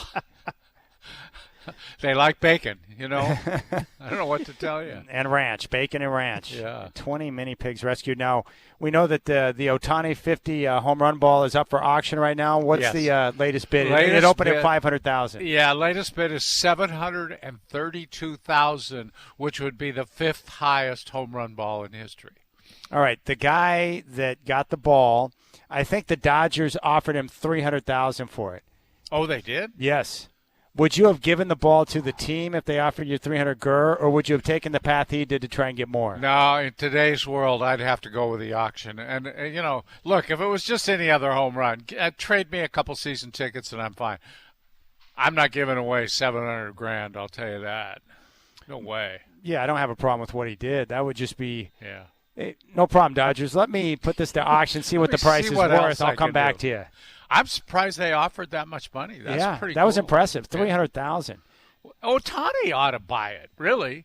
I mean, I would think that ball's important to him, and he's got more money than anybody out there bidding on it. What would you do, Burkhardt? Would you sell it to the team on the spot, offering you $300,000, or would you put it up for auction to see how much you could get out of it? Well, the auction is the inherent risk, right? I mean, there's a lot going on through your mind, and if I caught a baseball at a game, which is rare to happen in the first place, and then someone repping the Dodgers walked down and said, hey, hand me that ball, we'll hand you $300K, I'll say, yeah, here's my wallet. Like, I don't think I would think much. It's enticing to say, oh yeah, I'll hold on to this and play hardball and get more money, but if someone just offered me $300,000 right then and there, I might be saying yes. I wonder how many bidders on this ball are out of the country bidders. Yeah. You have to think there's people Like located in Japan. Yeah, you would think people in Japan, this home run ball would be very important to Oh, them. gosh, yeah, he's a megastar, man. Yeah. So you would think so. How much does a ball like that matter to the player once they accomplish it? Do they look at it the same as we do? A lot of guys have important balls. Yeah, they do. They have them in a case. They got some sort of inscription on them. I think the guy should come by Haven Spa and donate it to the Boys and Girls Club of Portland. What an auction item it would be for them, huh? Yeah. That would fund a few years of fun for Boys and Girls Clubs. Tell you what, Dwight, it is crazy. Like, it is the 50-50 ball, but it's not breaking Maris's record. I know. It's not breaking Hank Aaron's No, record. you're right. Like, to me, it's just a baseball with a good point in time. It ain't worth being the third highest bidded ball. Well, it's worth what somebody will pay for. Well, of course, but that's why I take the 300. All right, Chris Burkhardt stopping by. Thanks for helping out the cause today, brother. Of course. All right, we'll keep things rolling. Brian Noe, Fox Sports Radio, going to join us and talk ball at 5:20. You can come by. We're here until 6. All balls donated today. Balls for all going to the Boys and Girls Club of Portland, 10560 Southeast Highway 212 in Clackamas, Haven Spa. Dwight and Chad live on location. Stop by and bring your balls.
all your music, radio, and podcasts.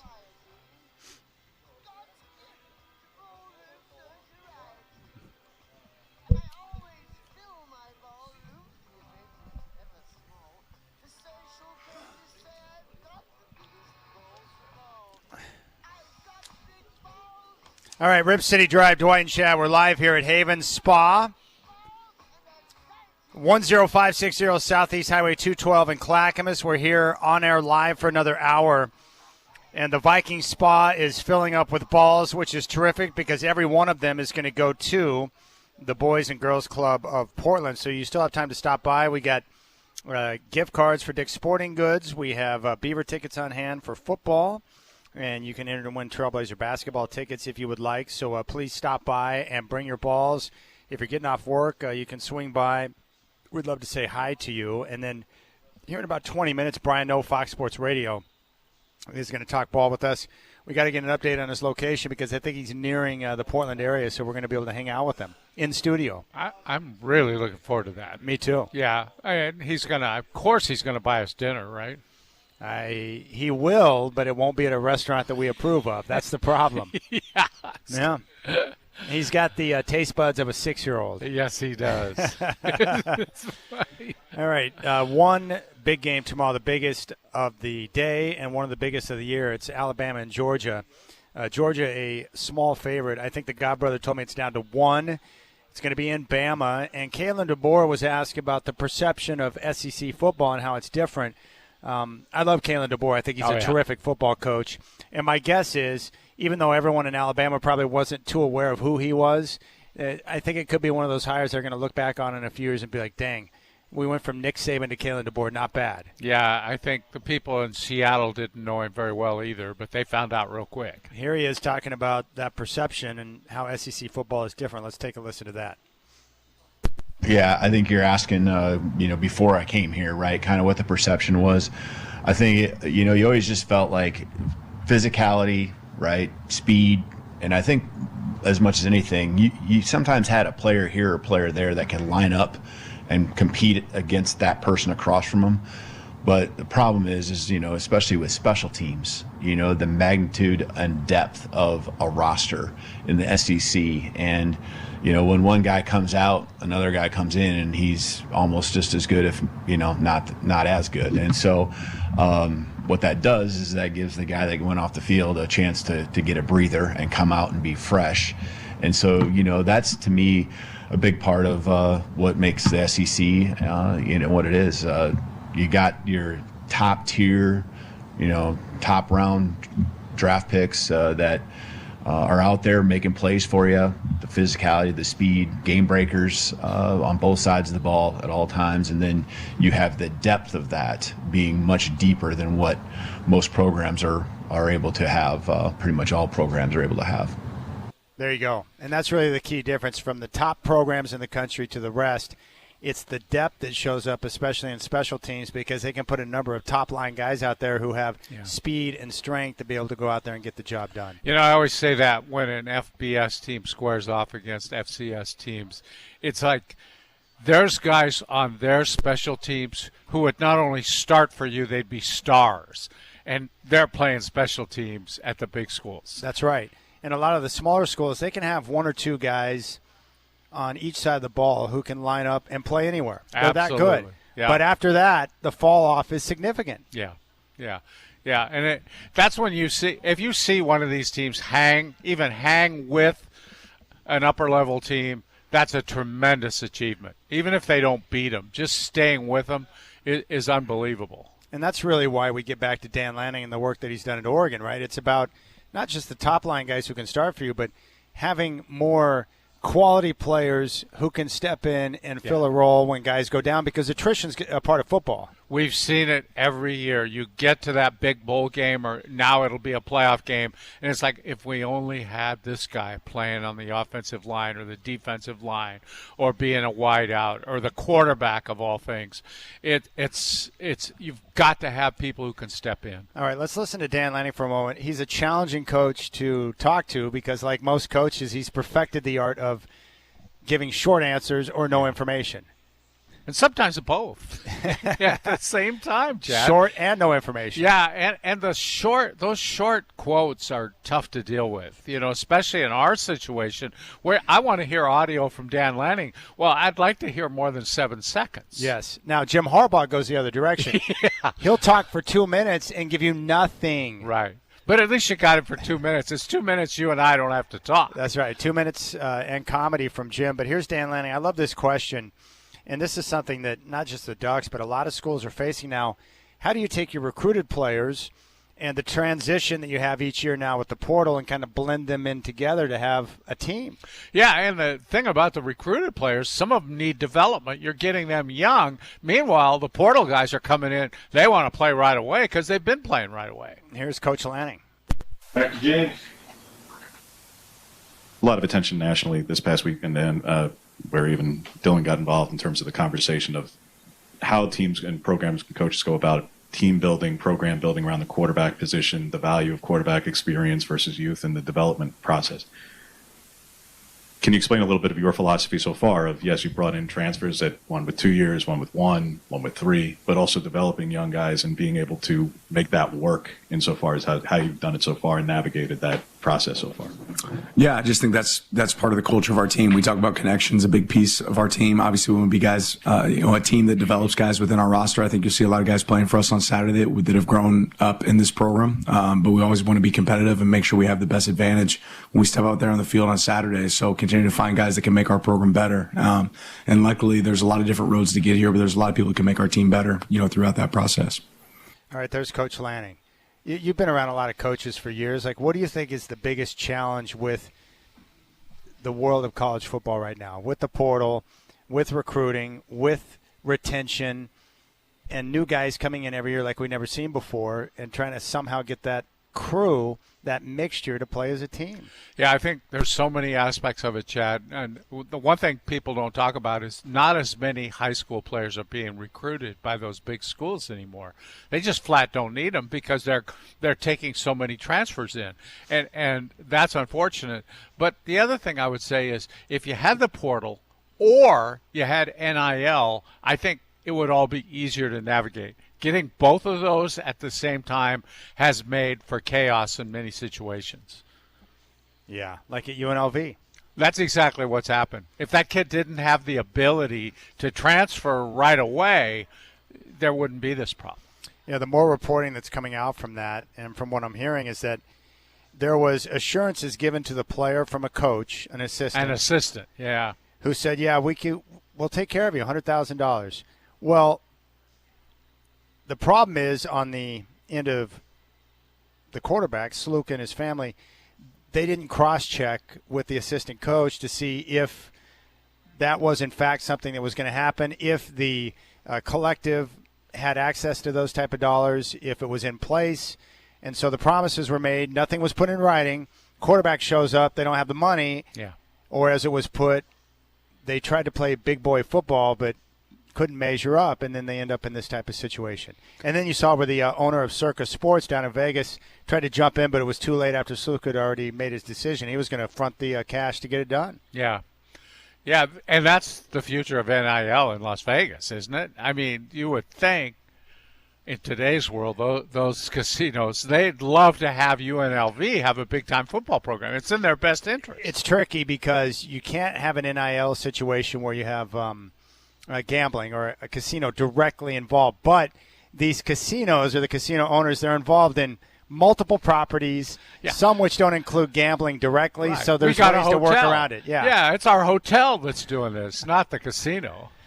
That's classic, though. But now maybe here's the bright side of the Sluka situation. Maybe other parents and young athletes who are going to face this situation will have the wherewithal to be able to cross-check what they're being told. I think you have to learn from these kind of things. And if you're a parent of a child, I shouldn't say a child. But because an assistant coach says, oh, no problem. Yeah. At least check it with the head coach, which they didn't apparently even do because he says he had no knowledge of it. So, you got an assistant coach out there trying to be a big star recruiter, but he's making promises he can't keep. That's what he was probably trying to do. He wanted to impress coach. Yeah. Hey, I got us a quarterback. You make promises, and then, oops, we don't have that money, that funding available. That's a problem. And then what? You hope that the kid just forgets about it? Yeah, and it's not in writing, so you can be like, I never said that. Yeah, exactly. I never said it. I know. Well, that's what happens when you don't get it in writing. Yes, if you have a boss out there, and no disrespect to any bosses around the country. And anytime Chad says no disrespect, here it comes. Yeah. If they tell you, hey, if you'll do this, I'm going to take care of you like this, you can just look at your boss in the eye and be like, well, I was watching the Matthew Sluka situation down at UNLV, and I'm going to need that in writing. Yeah. No offense. Yeah. I need that in writing. I'm not saying I don't believe you, but I do believe that bosses might say things sometimes to get me to do things that I don't want to do. Motivate you a little bit. Yes, and in the end, there's no money. There's no fruit on the vine. So put it in writing, and I'm there. No problem. Yeah. Isn't that crazy? Yeah, well, and then that's when the next problem occurs. I don't think we can put that in writing. Well, I don't think I can sign anything. Yeah, I don't think I can do that then. Come. I've been Matthew Sluked many a times in my life, just like you have. Yeah, I think everybody has to a certain degree. I go all the way back to high school when a guy was taking bets on the it was Tyson. It was Ali. Well, you had a school bookie? Yes, we did. He took all these bets. He was given 20-1 on Ali, and I don't remember who he was fighting. But he lost. Ali won the fight, and he lost. And it was like, sorry, guys, I lost so much, I can't pay. Oh, you can't pay? And, and unfortunately for us, he was a tough guy. Yeah. So it wasn't the case, well, I'll go get 5 guys and beat him up or something. No, because he would kick your butt. Yeah, but no, he probably could have handled that. So it was not good. Damn. And I learned my lesson right there. I was a senior in high school. Learned that lesson right there. We did not have at Prairie High School a known bookie. We did not have anyone taking bets. Well, yeah. The big gambling I'll in bet high they school, do now. The big gambling in high school was in the boys' locker room. You drop quarters. Oh, like pitching them? Yeah, you pitch them, not against the wall. You flip a quarter down. Oh, matching. You match the match game. Yeah, I remember those too. Yeah, that was fun. We used to pitch pennies in grade school, trying to see who could get the closest to the wall. Yeah. But that was just pennies. I mean, it was no big deal. Well, quarters, I bought a few lunches with the quarters. That can add up quickly. In those days, a quarter wasn't bad. Yeah, like you said, lunch was a quarter in those days. Until you got to high school. Yeah, and then it was a little bit more. And now all I know is I'm getting emails all the time from my daughter's high school. Lunch count is in the negative. It's like, what? Who's she buying lunch for? Oh, all of her friends. That's cool. Yeah. Gosh. Well, Dad, you wanted me to be kind to people, right? Yeah, right. Not that kind. Yeah, Chad doing charity. Yeah. All right, we're live here at Haven Spa Pool and Hearth, 10560 Southeast Highway 212 in Clackamas. Bring your balls by. We're raising balls for the Boys and Girls Club of Portland. When we come back, we're going to talk football with Brian Noah of Fox Sports Radio.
All right, Dwight and Chad live here at Haven Spa. Pool and Hearth in Clackamas, 10560 Highway 212. Tony in Portland made the stop by. Tony in Boring, my bad. I knew he would. I called him out, and he has delivered, bringing by a bag of balls. Thank you, Tony. Nice going, Tony. And we have other good news. What? Brian No Fox Sports Radio, who is joining us right now, is in the Portland area. I said, where are you at? He goes, somewhere on the east side, but I'm not too familiar with the area. Used to live out here, man. He never went to the east side, though. No, and I don't blame him because you're out there on the east side. Maybe you can go help save those pigs. The top story on KGW, Brian Noah, is that 20 baby pigs rescued from a backyard in Gresham. Oh, wow. Well, that's nice. That's uplifting right there. It's a nice evening. Good evening to you guys both. Always good to be on with you talking pigs or pig skin, whatever you want to get into. Yes. Is totally fine with me. But, yeah, I'm not Mr. Geography over here, Chad. It's somewhere on the east side, not too familiar. I love that, man. But what's even better, next week we're going to be able to get you in studio, I bet, because you're in town, man. This is awesome. Yeah, man. Anytime, dude. I'm excited to see you guys. Yeah. It's crazy how much time goes by. It's been like 3 years or so. I can't believe it. How long you been in town? Because last time we talked to you on last Friday, you were up somewhere in the middle of nowhere in Washington, and now you've made it all the way down to the Portland area. So how long you been in the city? Yeah, it's been about a week. I can't remember which day we got here specifically, but it's been about a week back in Rip City. So it's nice, driving around town and definitely some memories. Stopped by the old TV studio the other day and showed my girlfriend where it was. So, yeah, it's cool to be back. You didn't call or anything in a week? Me and Chad are just sitting there waiting for you. Well, I've been down for the count here, Dwight. I don't know if I had COVID the last couple of days or just like a big head cold. I'm starting to get over it now, whatever it was. But you do sound a little bit different. Not bad. You just sound different. I could tell that maybe you're coming out of something. Yeah, just coming right out of it. It's kind of like a standing 8 count, You can tell I'm a little wobbly, but I'm pretty much good. Good to go now. That's terrific. A lot of things to talk about. Oh, did you bring your sister? Because she's always welcome in the 620 Rip City Radio Studios, too, by the way. Anytime she wants to come by. Has she been there before? No, but He's she seen should her be. picture. Oh, okay. She's a happily married woman, Chad. What is wrong with you over here, huh? I know. I'm so bad. All right, let's start with last night. It's really bizarre when I watch the Cowboys right now because I saw them get roughed up by the Ravens. Their run defense isn't right. They don't have the ability to find balance on offense. They can't run the football. What's up with Dallas last night? They get the win, but it was not exactly an exciting game against the Giants. Yeah, they just haven't been impressive the last 3 games, Chad, where you think about week 1 where they go into Cleveland as an underdog and they win the game and we're like, whoa, okay, all right, Dallas. And then the last 3 games, you're like, what has happened to this team? They were terrible against the Saints. They were bad against the Ravens and made a comeback, but it was too late. And then last night they won the game, but they weren't impressive. It's tough, man. It's tough when you have a hard time running the ball and stopping the run. They stopped the run last night because they dared Daniel Jones to beat them. But the 2 previous games against the Saints and the Ravens, they couldn't come close to stopping the run. And now they don't have Micah Parsons for a little while. So that's not good. Not a good formula when you're having a hard time running it and stopping the run. And that's where the troubles start for Dallas. I got to ask you this, Brian, and I'm serious about it. Seriously. Is there anything we can do to get better games on Thursday night? They're just not getting enough rest. The execution's bad, too many penalties. They're just lousy. That game last night was almost unwatchable, wasn't it? Yeah, it was. It wasn't a good game. I hear you. I think that, look, the first Thursday, and this goes – not against what you're saying, Dwight, because the very first game, it wasn't a short week, right? But that was a good game between the Ravens and the Chiefs. I think it's more so the quality of the teams than just the short week. I think it's 1 + 1 = 2. You know what I mean? I don't think that – put it this way. If you put the Chiefs and the Ravens on Thursday night next week, I don't think it resembles the game from last night. Right, so I half agree with you where the short week does definitely factor in there, but I don't think it factors in totally, where I do think the quality of the teams does factor in as well. I think if you're like the Giants or really the Cowboys are struggling right now, if you're one of those teams on a short week, it's going to look even worse.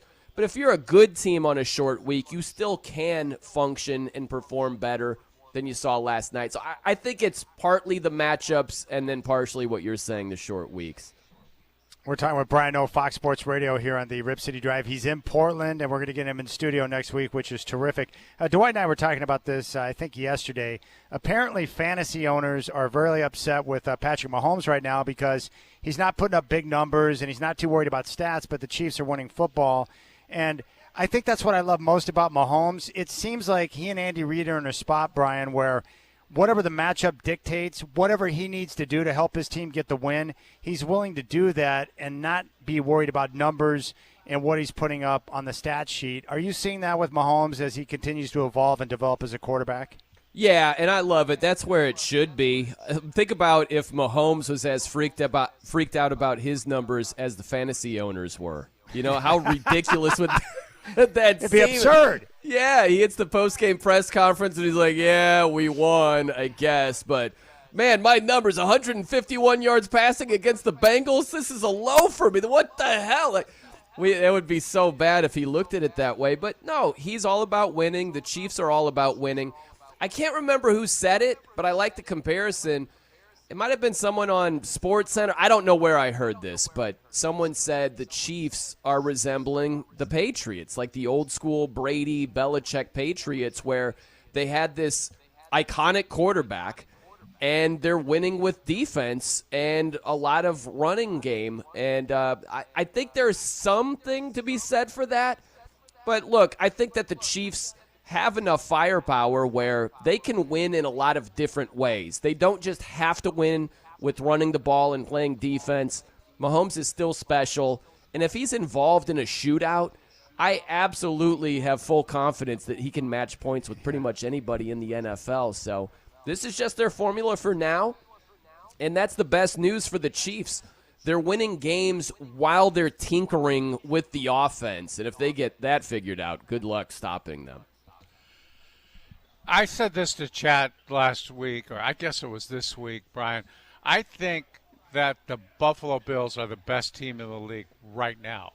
I also said, but at the end of the year, I'm probably not going to be saying that. Do you agree with at least half of that statement? I don't agree with any part of that statement, Dwight. No, I'm just kidding. I figured that. No, I agree with the latter part because the Bills, they just find ways to disappoint us. And, look, this could be the year that they disprove that. But I look at a couple of things. The part I would disagree with is I don't believe they're the best team through 3 weeks because look at their path. They beat the Cardinals, and they were unimpressive in that Week 1 win. Remember, Kyler Murray had a wide-open receiver and didn't see him, and they won that game by 6 points, the Bills did. Then they beat the Dolphins. Tua gets banged up in that game, and then they crushed Jacksonville. It's like, okay, but Jacksonville sucks and they're still winless. Who have they beaten? Who have they beaten that is a really impressive team? They haven't beaten anybody yet. So it's going to be a big test for them on Sunday night against the Ravens. And I don't like their wide receiving core, Dwight. That's the thing that I look at them. Josh Allen is fantastic. But when you have Khalil Shakir, who's the only guy who has caught a pass from Josh Allen heading into this season. He's the only wide receiver that had a catch with Josh Allen as the quarterback. And I just don't love what they have after losing Stephon Diggs. You can sell me on addition by subtraction for only so much. When you start playing the big boys and the better secondaries, and it's all about matchups, I just don't know if the Bills have enough firepower at wide receiver to go against the Chiefs and the Ravens and the top teams in that AFC. It's going to be tough, and they haven't beaten anybody that impresses me so far. Yeah, well, let me just say one thing. Josh Allen likes his wide receivers just fine right now without Diggs, and I think you can probably ascertain that from what he's been saying.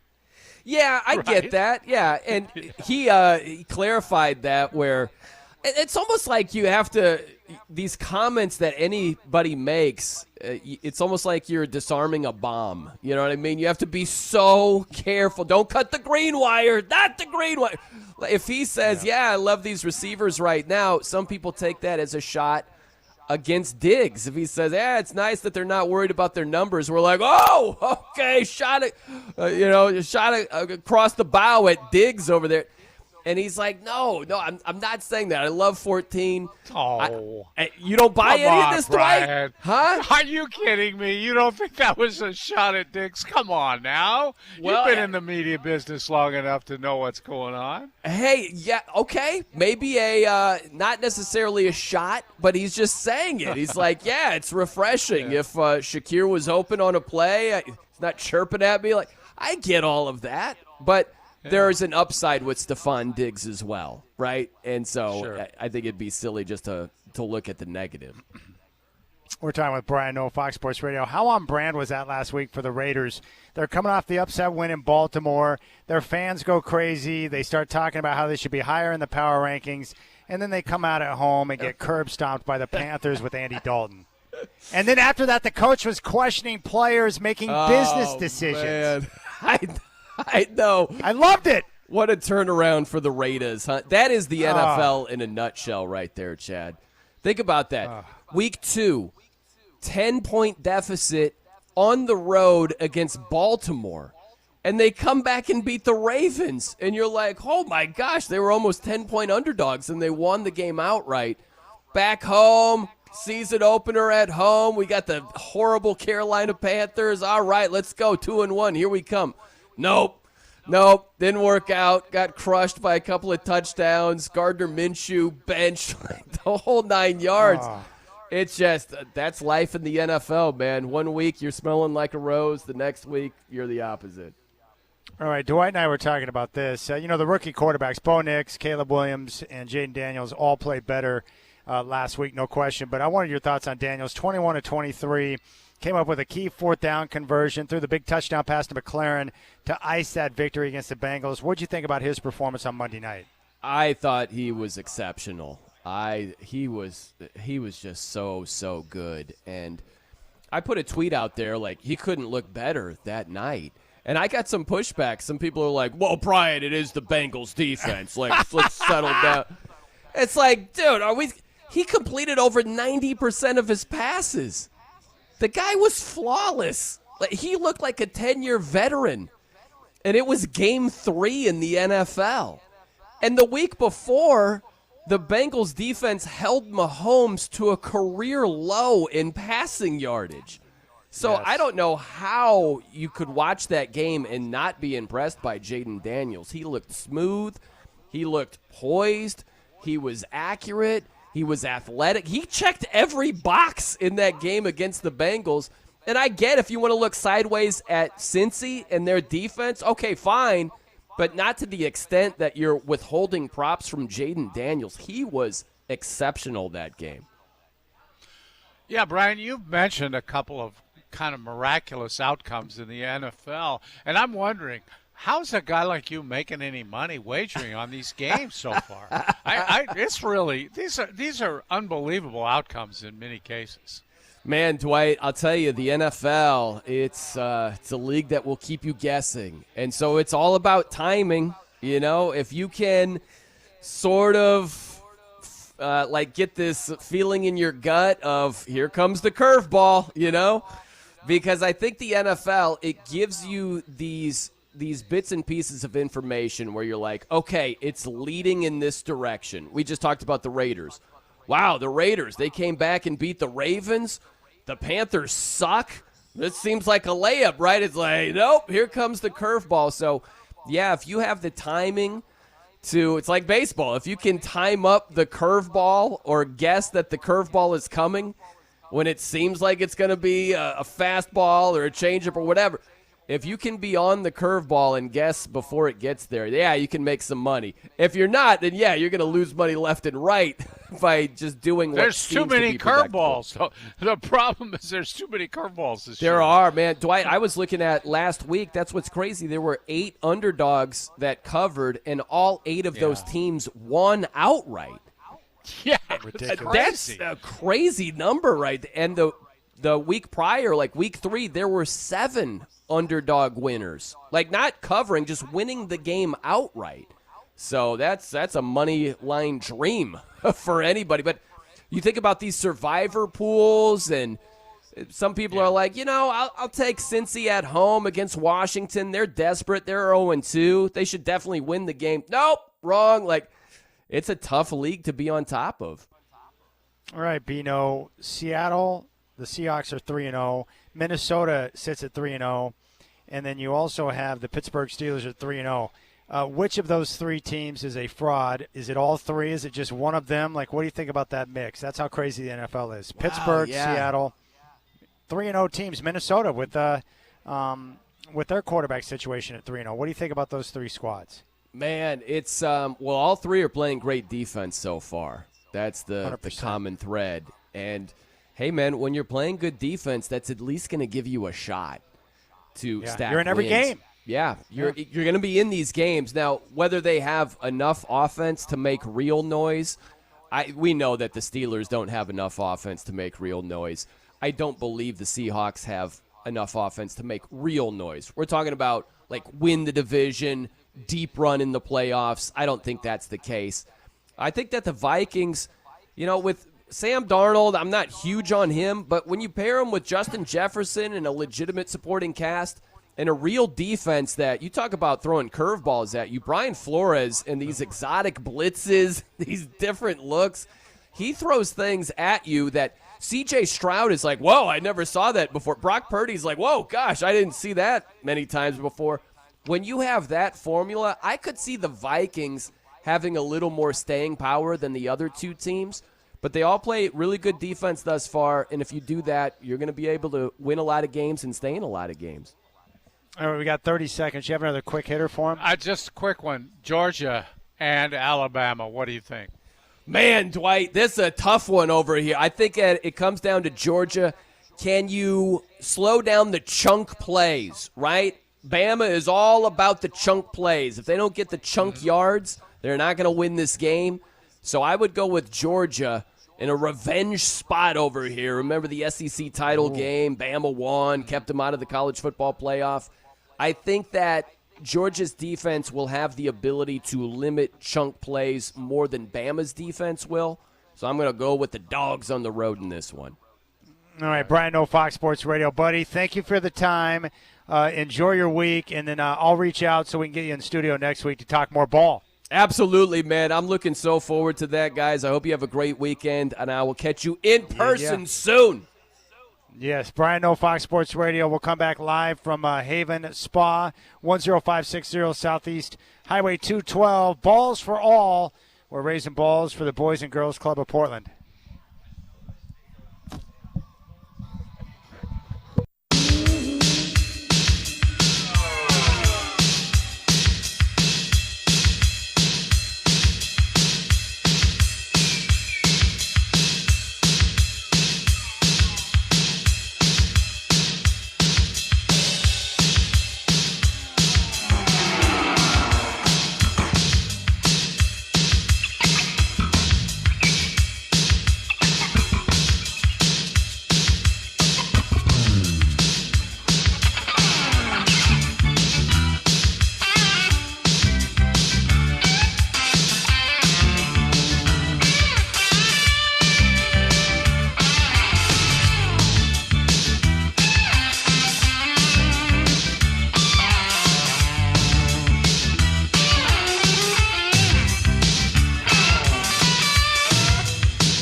All right, balls for all. We're still live here at Haven Spa, 10560 Southeast Highway 212 in Clackamas.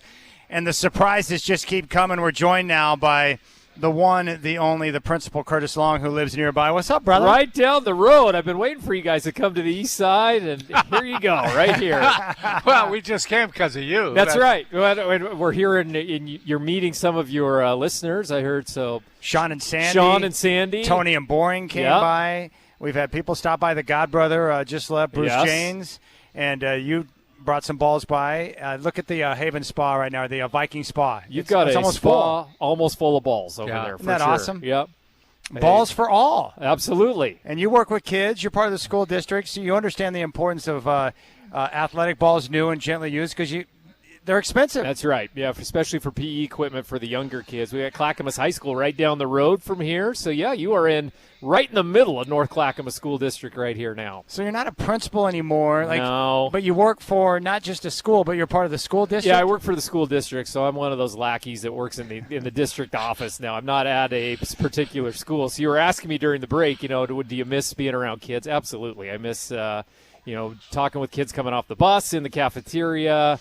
They're always wanting to talk Blazers with me, and so now in this position, I go around to all different schools in our district.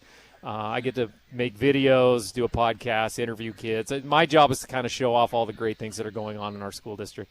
My impression was that the administrators in the district office just sat around all day on their computer and played games. That's usually what I do, yeah. I've got a pretty neat solitaire game going. I thought that was cool. That's what I've always heard. Yeah. You make good money doing it. Make good money, put the feet up on the desk, and just kind of basically sit around.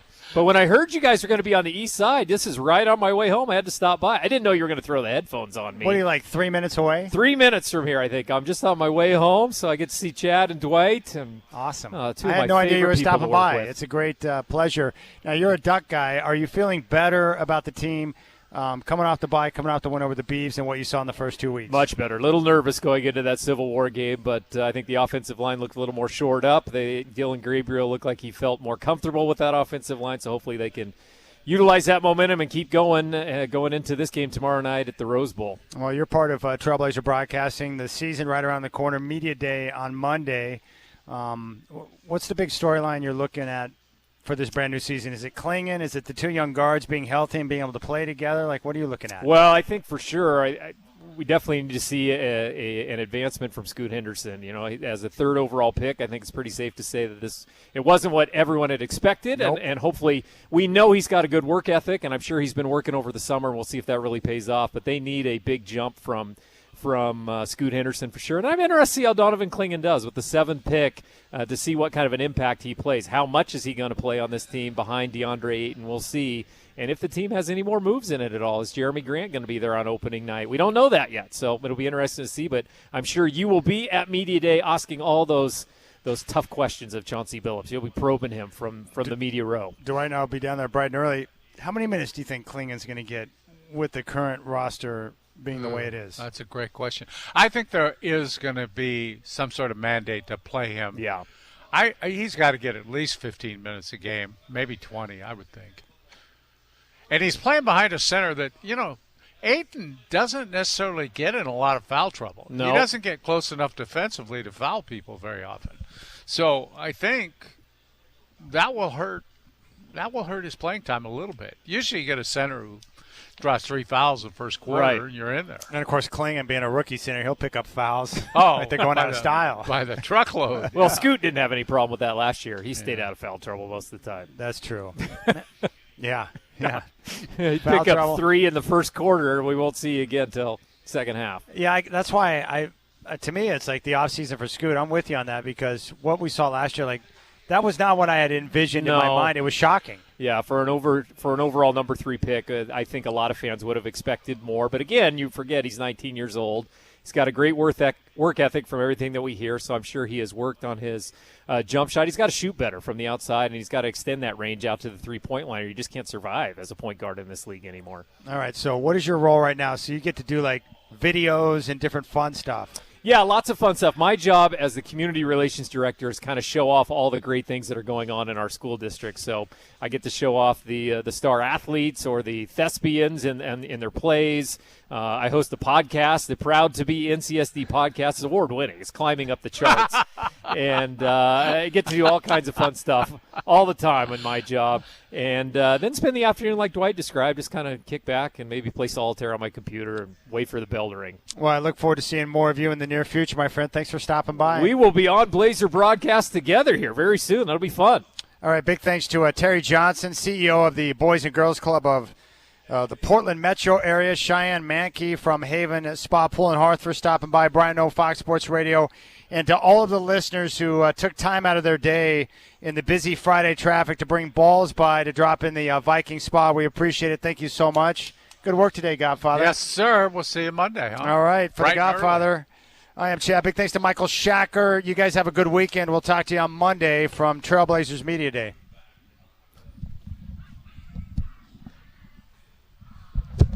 Perfect. Big ball. Perfect.